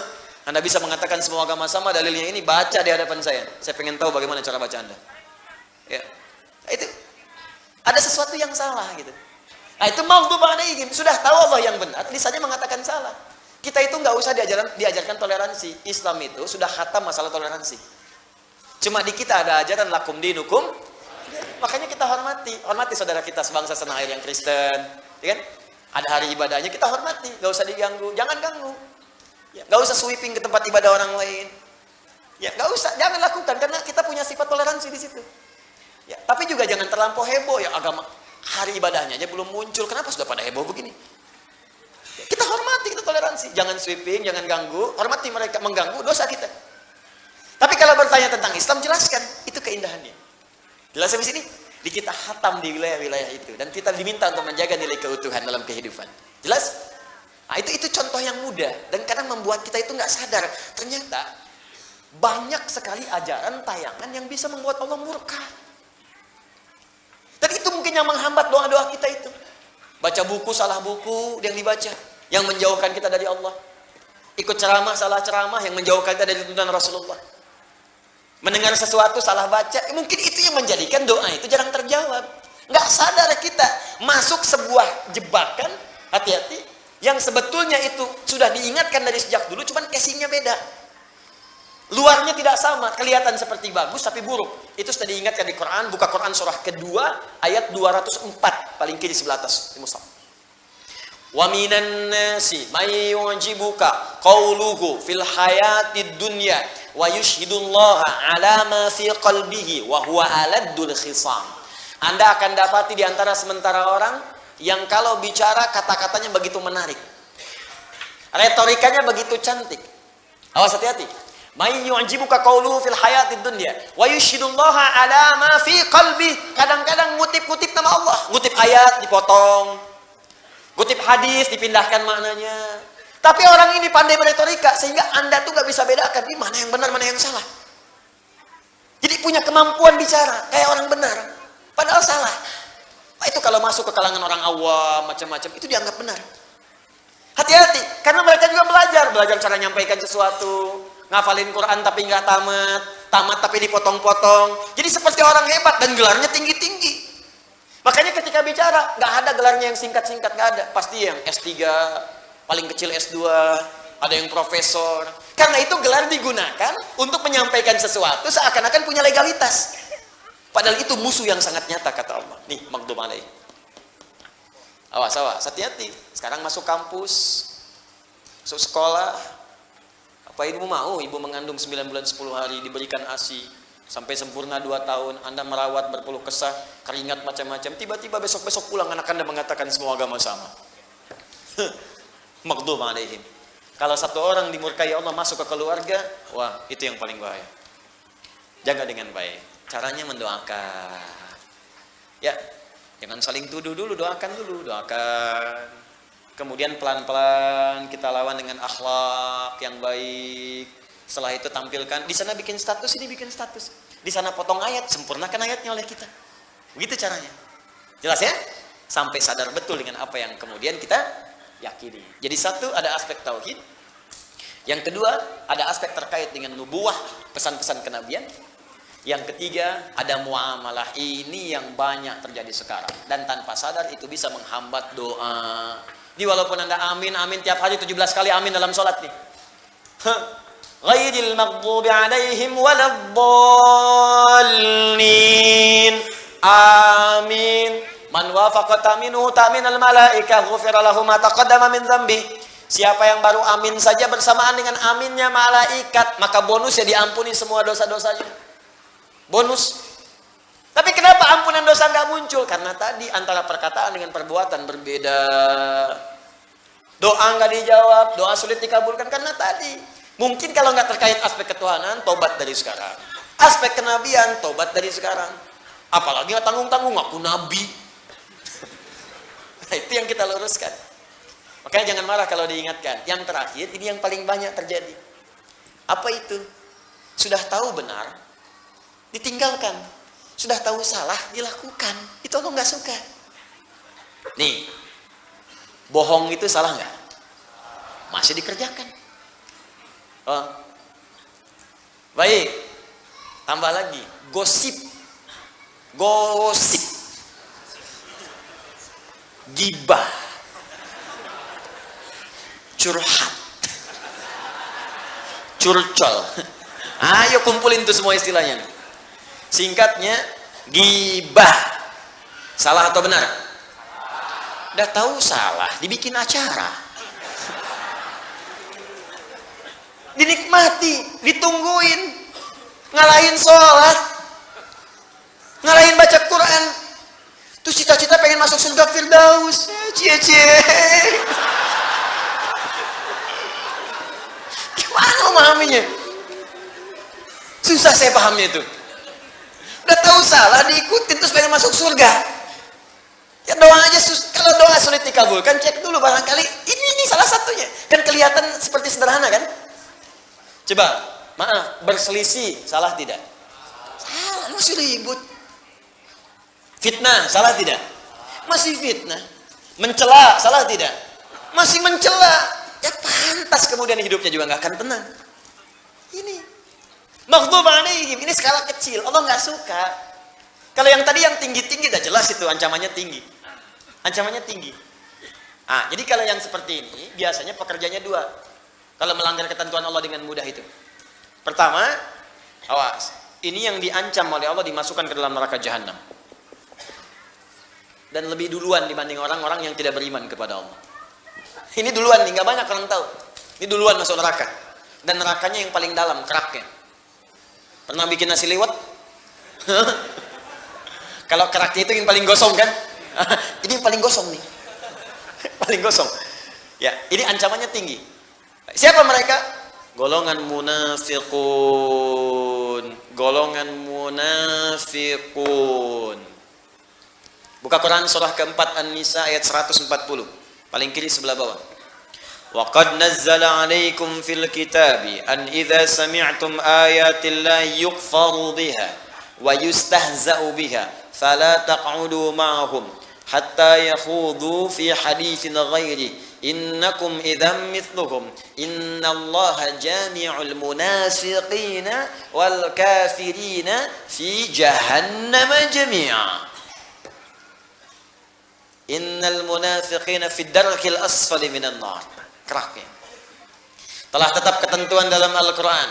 Jika Anda menemui, mendengar atau melihat, menyaksikan orang-orang sengaja memanipulasi ayat-ayat Allah, diputarbalikan ayatnya, atau sengaja diingkari, sudah tahu benar kemudian ditinggalkan. Yustahza'u bi, atau sengaja mengolok-olok atau memprovokasi, itu semua. Bisa jadi tingkat paling tingginya supaya orang menjauh dari Allah. Contoh, bapak orang munafik namanya disepakati oleh para sejarawan dengan Abdullah bin Ubay bin Salul. Abdullah bin Ubay bin Salul. Itu disebut dengan Abul Munafiqin. Para sejarawan menyebutkan itu bapaknya orang munafik sebumi. Ya. Dan di akhir hidupnya bahkan dilarang oleh Allah, Nabi dilarang oleh Allah untuk menyolatkan jenazah ini. Di lisannya mengaku beriman. Itu kalau sholat, safnya pertama. Depan Nabi senyum-senyum. Senyum, nyapa, proposalnya bagus-bagus ke Nabi. Ini banyak nih sekarang Nabi Sallallahu umat begini. Tapi di belakang Nabi memprovokasi, menghambat dakwah Nabi disampaikan kepada kaumnya. Ini Muhammad dia cuma pemecah belah saja. Muhammad cuma cari muka saja. Muhammad begini. Dihambat orang supaya tidak belajar dengan Nabi Muhammad. Dihambat orang supaya tidak kemudian mendatangi Nabi Muhammad. Dihambat orang supaya tidak mendapatkan kebenaran dari risalah Nabi Muhammad SAW. Yang paling dahsyat, itu Nabi masih berlaku baik. Berharap mau kembali, didoakan. Tapi pilihan jalan itu diikuti. Pilihan jalan Abdullah bin Ubay bin Salul diikuti, nggak mau kembali dia. Jadi begitu kemudian yang paling dahsyat ini, datang dia mengatakan, ya Rasulullah masjid sudah penuh. Bagaimana kalau kemudian kita bikin masjid lain aja, supaya terpisah bagian-bagiannya. Kata Nabi, oh, bagus juga ya. Padahal di belakang dia kumpulkan pengikutnya, dia katakan, Muhammad itu punya markas, kita akan punya markas juga. Dia bikin masjid lain namanya Dirar. Bukan masjid, tapi tempat untuk makar kepada Nabi. Maka turun perintah dari Allah, hancurkan itu karena itu bukan masjid. Bukan menghancurkan masjid. Hancurkan tempat itu karena itu bukan masjid. Ketika mau meninggal pun masih ingin menampakkan dekat dengan Nabi. Pengen ditengok. Dalam sakitnya, anaknya datang Abdullah, ini Abdullah anaknya soleh. Jadi jangan hukumi munafik satu orang itu untuk seluruh keluarganya, belum tentu. Jangan bully orang yang tidak sama sifatnya. Ya, maaf, Abu Jahal itu luar biasa buruknya, tapi anaknya Ikrimah itu luar biasa, jenderal yang sangat hebat di dalam perang dan pembela Nabi nomor 1 di antara bagian-bagian sahabat. Nah, ketika Abdullah datang kepada Nabi, katakan, ayah saya sakit ya Rasulullah. Nabi kasih kemudian air, nih balik ke bapakmu suruh minum. Datang kemudian kepada bapaknya, bawa dilemparkan. Apa Muhammad ini cuma cari muka saja di hadapan saya? Buang. Sedih anaknya. Tapi ketika dalam sekaratnya dijenguk oleh Nabi dan para sahabat, dia tidak ingin menampakkan keburukannya pada Nabi. Bahkan di hari akan wafatnya pun dalam sakaratul maut, dia berkata kepada Nabi dan para sahabat saat itu, ingin menunjukkan kehebatannya. Ya Rasulullah, mohon kalau engkau berkenan bisa memberikan jubah luarmu untuk menutupi aku saat akan wafat ini. Umar sampai gregetan. Ya Rasulullah, perintahkan kepadaku, kupanggal kepalanya saat itu. Kata Nabi, jangan ya Umar, karena orang ini nampak dia orang-orang baik. Orang nggak banyak tahu isi hatinya. Kalau kemudian kita hukumi buruk, jadi fitnah di kalangan banyak orang. Itu rumus dari Nabi. Jangan ya Umar, cuman jubah kok nggak apa-apa, pakaiin aja. Begitu dipakaikan, sudah meninggal mengenakan jubah Nabi, tapi turun ayat untuk melarang Nabi menyolatkan jenazahnya. Dilarang oleh Allah. Jangan solatkan, la tusalli ala ahadin. Jangan solat dari salah seorang pun di antara golongan munafik itu. Dan ketika ayatnya turun, hukumnya berhukum umum. Ini menunjukkan akan ada lagi orang seperti itu di masa-masa setelah Nabi Muhammad SAW. Tadi itu Abdullah bin Ubay bin Salul. Hidupnya begitu kolokan, wafatnya mengesalkan. Nah, kalau disebutkan umum, maka kaidah dalam asbabun nuzul, kaidahnya berkata demikian. Al-ibratu bi umumil lafzi la bi khususis sababi. Hukum itu akan berlaku dengan keumuman lafaz, bukan sebab khususnya. Di sifat munafik itu, sifat nifak itu akan terbawa di setiap masa. Anda akan menemukan, makanya disebutkan tandanya oleh Al-Quran. Untuk orang baik, ayat ke-2 sampai ke-5 Al-Baqarah. Orang-orang yang ingkar 6 sampai 7, tapi munafik 8 sampai 12 tandanya. Ada yang di depan Anda baik-baik memuji, di belakang menjelek-jelekan. Sekarang banyak. Ada di depan Anda menyayang-nyayang, di belakang kemudian menjerumuskan. Banyak. Ada yang di depan Anda seperti orang baik, di belakang kemudian mencela Anda. Banyak. Maka diturunkan ayat ini untuk mengajak sadar lagi. Ya, bukan untuk menjatuhkan hukum, vonis, tidak. Makanya kita doakan. Makanya saya sering katakan begini, saya mendoakan orang-orang yang mencela, ya, atau misalnya menjelek-jelek, saya doakan supaya kembali. Sudah cukup setan menjadi musuh yang paling bahaya buat kita. Jangan cari musuh yang lain. Ya, kalau ajaran saya seperti itu, saya ikuti. Kita jangan mencela, kita jangan kemudian merusak, jangan melakukan fitnah. Siapapun yang menyakiti, kita doakan kembali kepada jalan-jalan yang baik. Siap insyaallah? Jelas ya? Terakhir, waladhdallin, atau jalan orang-orang yang tersesat. Siapa orang yang tersesat ini? Orang yang memang dari kecil nggak tahu kalau itu salah. Kalau Yahudi punya tanda. Ya, jadi dari kecil nggak tahu ini salah, tersesat dia jalannya. Ada yang mengatakan nabinya bukan Nabi Muhammad, Islam juga. Islam agamanya disebutkan, cuman nabinya bukan Nabi Muhammad. Ada yang nabinya Ahmad, nabinya Fulan, ada yang nabinya perempuan, macam-macam. Nah, ada anak yang dari lahir tinggal di lingkungan itu nggak tahu dia. Itu yang disebut dhalin. Sesat karena belum tahu. Itu aspek-aspek ketuhanan, aspek kenabian, aspek kesehariannya. Ada yang nggak tahu, memang itu salah, dikerjakan juga. Tapi itu jarang, karena fitrah kita akan menolak sesuatu yang salah. Coba misalnya lewat dari sini, kayaknya bukan sendal saya sih, kayaknya dipakai ya padahal sendal orang. Dia tahu itu. Kecuali yang mirip sendalnya, mirip, ukuran sama dipakai, nyampe sana baru sadar, kok nggak enak makainya. Emang nggak enak kan, karena itu udah lama, yang Anda baru. Atau kebalik gitu kan. Nah, itu dhalin karena nggak tahu. Ada lagi orang yang nggak tahu kalau dalam sholat bukan seperti itu caranya, cuman dia salah karena nggak tahu ilmunya. Misal, maaf ya, jadi saya tidak bermaksud menyalahkan dulu ya, tapi saya tuh melihat dalilnya begini, contohnya begini, saya ikutin. Dalam takbir misalnya, kan itu dia setiap hadis yang ada, cuman angkat langsung simpan. Ya, jadi angkat, sejajar dengan bahu bisa, di sini bisa, langsung simpan di sini, bisa telapak bertemu punggung begini, bisa pergelangan ketemu pergelangan begini. Ya, jadi pas takbir langsung di sini. Dan tidak diukur dulu Bu ya. Allah. Pas. Bisa nyampe sini. Tapi tidak sampai sini. Nyampe sini saja. Nah, itu hadis-hadisnya mengatakan silahkan angkat, simpan. Ada yang tidak menyimpan sama sekali di sini, irsal namanya. Irsal. Jelas ya? Ini di Malikiyah banyak begini. Pilihannya begitu, tapi saat mengangkat ini langsung diletakkan atau langsung begini, tidak ada gerakan lain. Nah, tiba-tiba misalnya ada yang mengatakan, Ustadz gak enak lah. Masa kemudian kita sholat, nih tangan kanan kan bagus, kiri kurang baik. Masa kiri duluan lantas tutup kanan? Bisa nggak kanan dulu baru kiri? Jadi begini, angkat, tutup. Kadang-kadang kaki naik gitu kan. Nah itu bagaimana kemudian cara menyikapinya? Cek, ada nggak keterangannya? Ternyata nggak ada. Tapi ternyata dipraktekkan, orang ngelihat. Karena ngelihat dikira benar. Jelas kan? Tersesat dia pada yang salah. Bukan tersesat di jalan yang benar, tersesat di jalan yang salah. Jelas ya? Baik, jadi begitu dia kemudian salah, fokus baik-baik, salah dia tuh. Terbawa selama hidupnya karena nggak pernah mendapatkan yang benar. Itu yang dimaksudkan salah jalan, diluruskan lagi. Jadi mohon izin, saya mencari di kitab-kitab hadis, saya belum menemukan. Bahkan maaf ya, di kitab hadis palsu pun tidak ditemukan yang berputar seperti ini. Ya. Di kitab hadis palsu pun. Jadi pemalsu hadis pun tidak tertarik memasukkan hadis ini karena sudah jelas. Paham ya?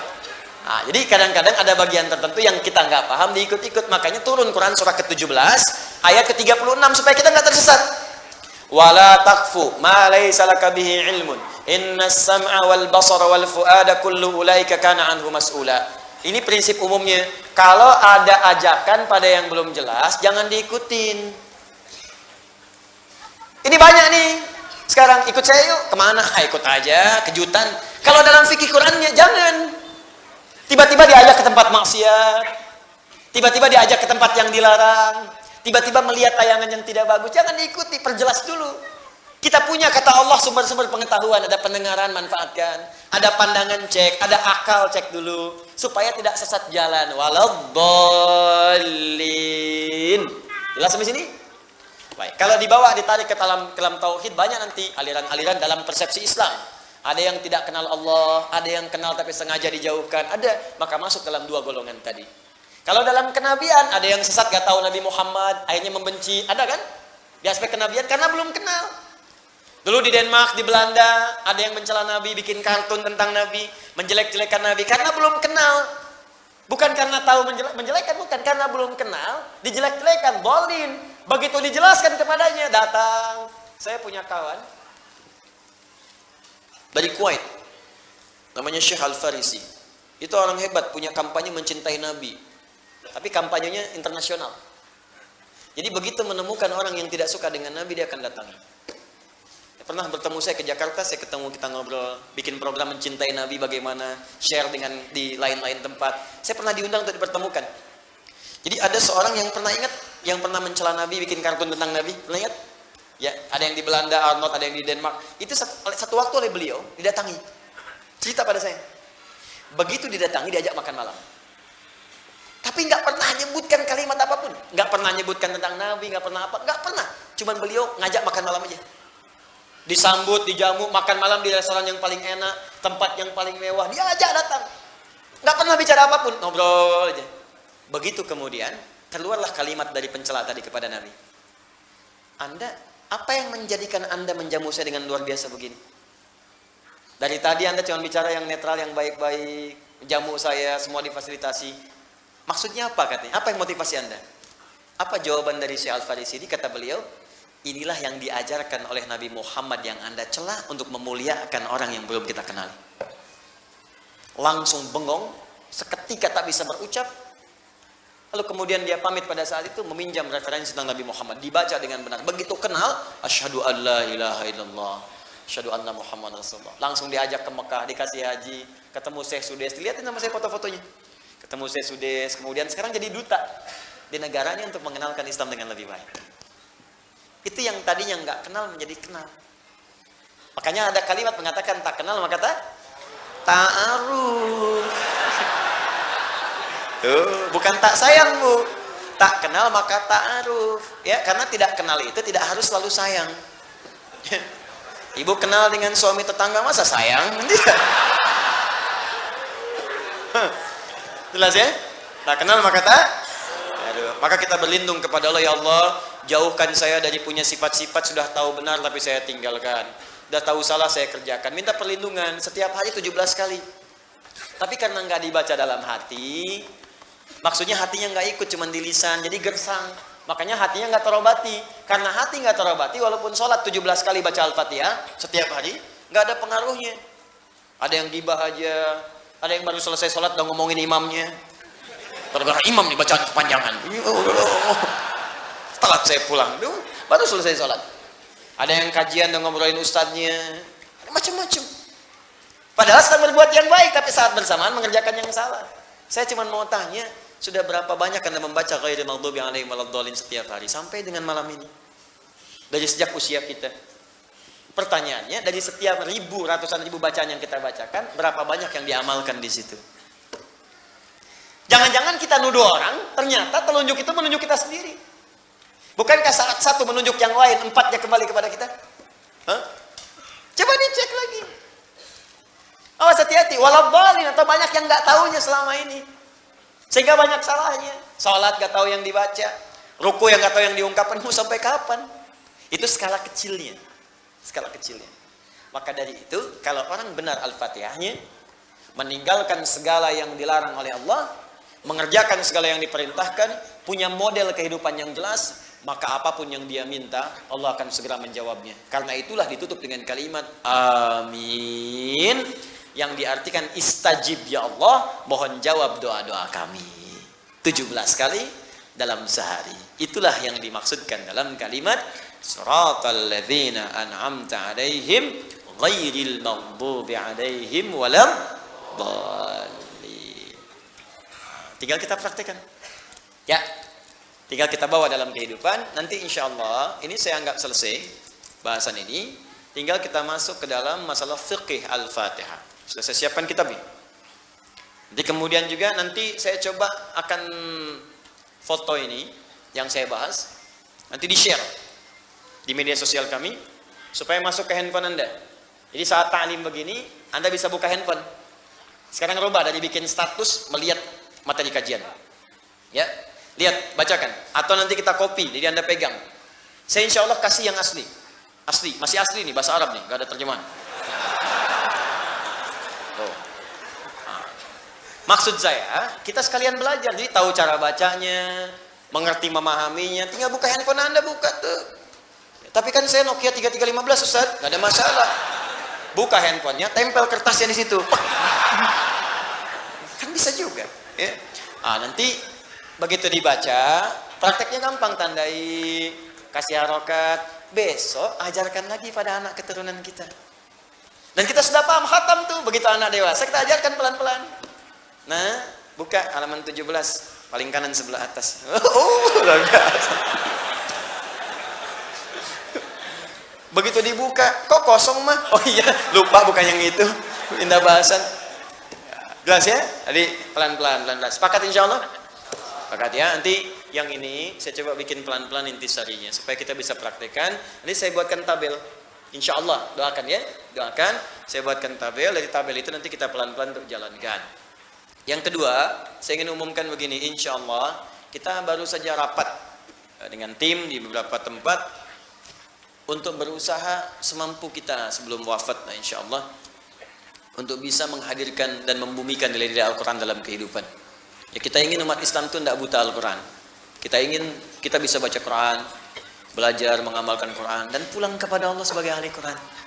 Sebagai kebanggaan kita untuk pulang. Cari bekal lah untuk akhirat kita. Dunia sudah banyak. Dan mau sampai kapan lagi berbuat maksiat? Ya, ayo perbaiki diri kita. Insya Allah nanti saya lihat kemarin jazakumullah khair. Saya bersyukur kepada Allah. Terima kasih kepada semuanya teman-teman. Kemarin momen yang di Jakarta Islamic Center sangat luar biasa. Kurang lebih 50.000 orang datang. Biasanya kita di Istiqlal ya 200.000 orang, 250.000 orang. Kita pindahkan itu karena memang ada sekarang sedang direnovasi ya. Semoga nanti lebih baik insya Allah. Jadi memang nggak cukup juga, saya minta maaf kemarin kalau ada yang kurang cukup. Tapi dari situ kami kemudian merapatkan dengan teman-teman. Insya Allah karantinanya nanti kita akan perluas. Nanti insya Allah tunggu kami rapat dalam sepekan ini. Insya Allah nanti akan dibuka rumah-rumah At-Taisir. Nah, jadi lebih luas lagi ya. Jadi kalau Anda misalnya tinggal di mana, ingin gunakan tempatnya untuk pusat hafalan Quran, boleh. Nanti kita isikan manhajnya, ya, terus kita komunikasikan. Saya ingin menyebar dengan luas. Karena kalau kita tepatkan di karantina saja, tempatnya terbatas. Dan banyak orang pengen ikut, tapi kemudian juga tidak mendapatinya. Nanti insya Allah kita buka luas. Yang kedua, kalau ingin main ke sini, usahakan teman-teman kalau memang penting, terkait sesuatu yang penting, coba kontak dulu, telepon dulu ke admin. Ya, kan ada tuh, ya, admin kita di Quantum Akhyar, masuk ke situ, tanyakan. Saya kalau mau datang ke sini, tanya-tanya kemana arahnya. Karena saya dapati beberapa pekan ke belakang ini ada yang sudah bawa koper, ya, bawa anaknya di bawah, sudah datang tiba-tiba nanya, saya mau sekolahkan anak saya di Quantum Akhyar Institute. Ternyata nyampe sini kan sekolahnya belum ada, ya. Terus nanti diarahkan, kalau mau buku arahnya ke sini, tanyakan ke pihak masjid, paling gampang ke masjid. Nanti di masjid akan diarahkan atau petugasnya ke sini disampaikan buku ini. Saya senang, silakan kita terbuka. Nanti insya Allah kita berikan yang baik-baik yang bisa kita mampu dapatkan. Terima kasih. Saya lihat juga banyak yang datang malam hari ini. Saya dengar ada yang ibu saya tadi malah ngasih tahu. Ibu saya ngasih tahu ada yang dari tempat lahirnya ibu saya dari Menes ya. Ada yang dari Menes, oh, masya Allah ya. Ya Menes, ya lampu merah, sono lagi dari Banten ya. Baik, berapa orang bu? 30, masya Allah ya.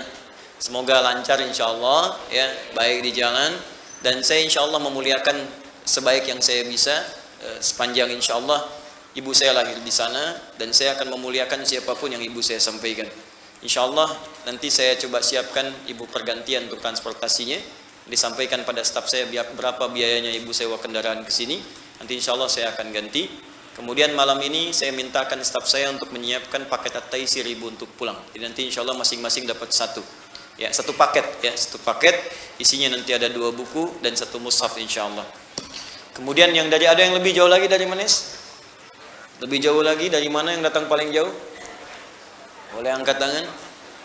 Dari mana Pak? Pontianak, masya Allah. Lebih jauh dari Pontianak? Papua, masya Allah. Dari Papua. Saya yakin gak ada yang lebih jauh lagi dari Papua. Ke Indonesia. Bapak dari mana? Aceh. Jauh mana Aceh dengan Papua? Papua. Wah, ada lagi yang lebih jauh lagi? Ya? Oh, luar biasa. Jauh banget Tasik. Oh, jauh banget, masya Allah, luar biasa. Tasik gitu. Baik.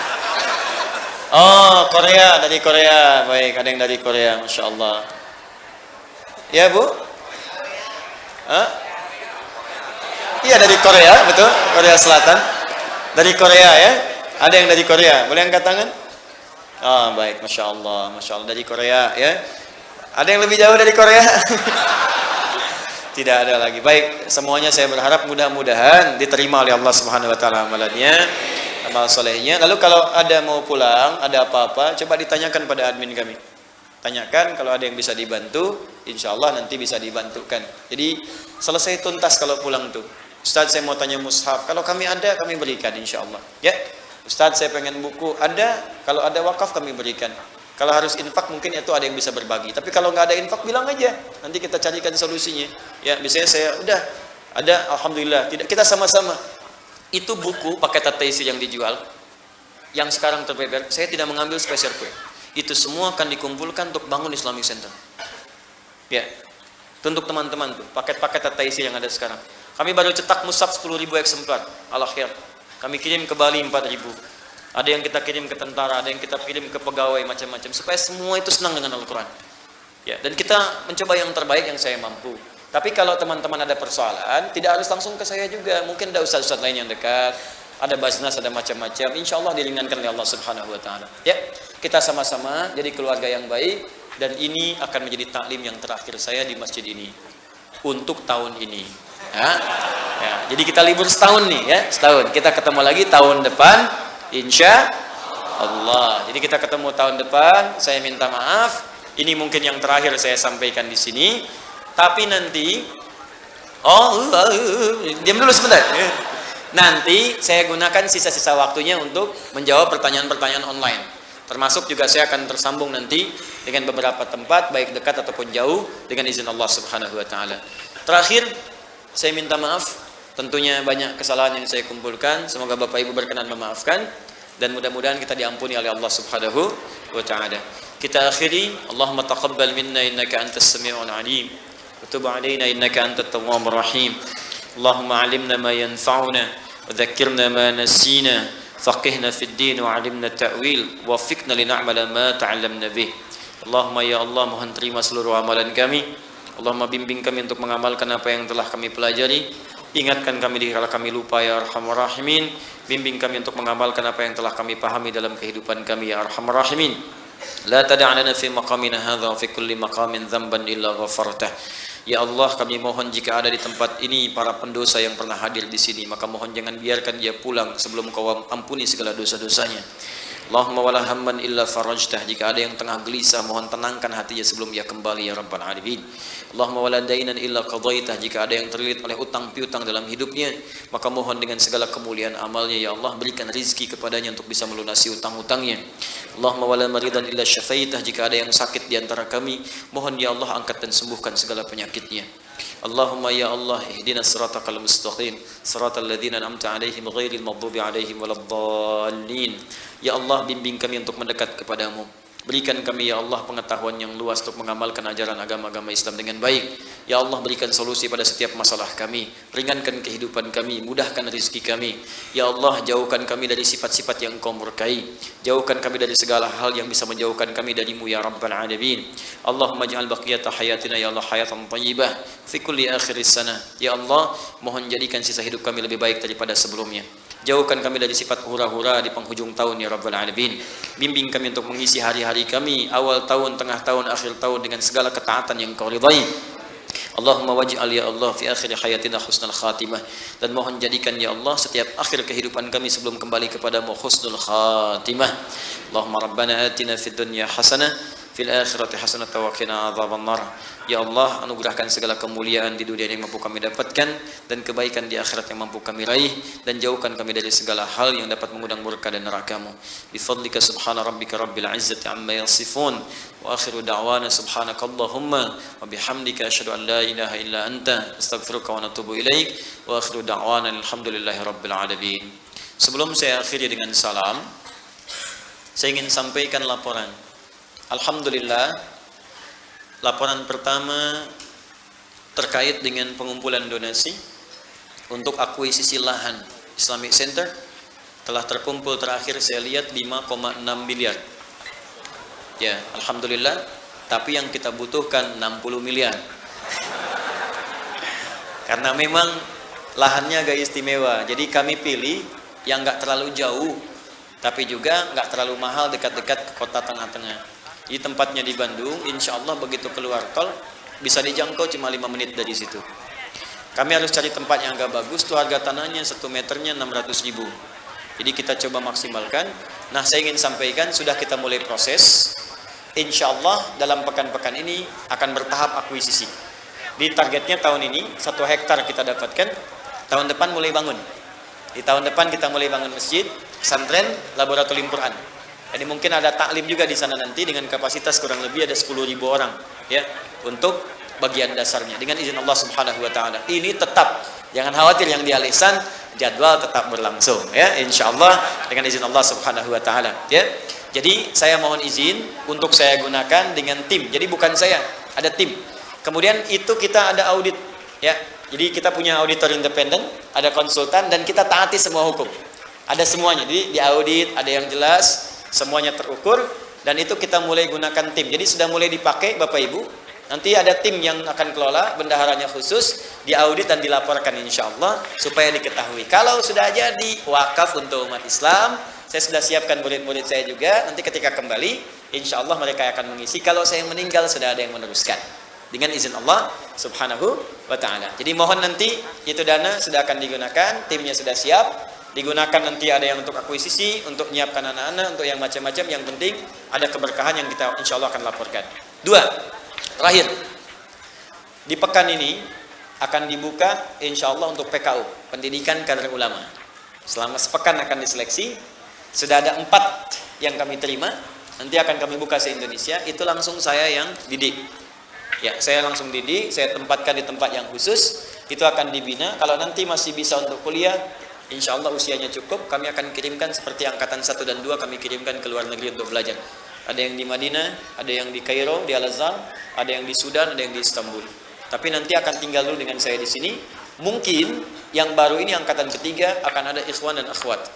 Akhwat juga khusus, nanti ada khusus. Saya sudah berkoordinasi juga dengan para masyayikh, termasuk juga dengan guru-guru yang akhwatnya. Itu nanti bisa mendampingi. Saya tunggu dulu keputusan dari mereka. Setelah ada, baru kemudian saya buka untuk yang akhwat. Tapi yang ikhwan, insya Allah mungkin besok akan mulai diumumkan. Dan kapan tesnya akan disampaikan, kita akan buka. Nanti kalau kualifikasinya masuk, silakan daftar. Itu insya Allah kami yang akan dengan izin Allah berikan akan mencukupi semua akomodasinya.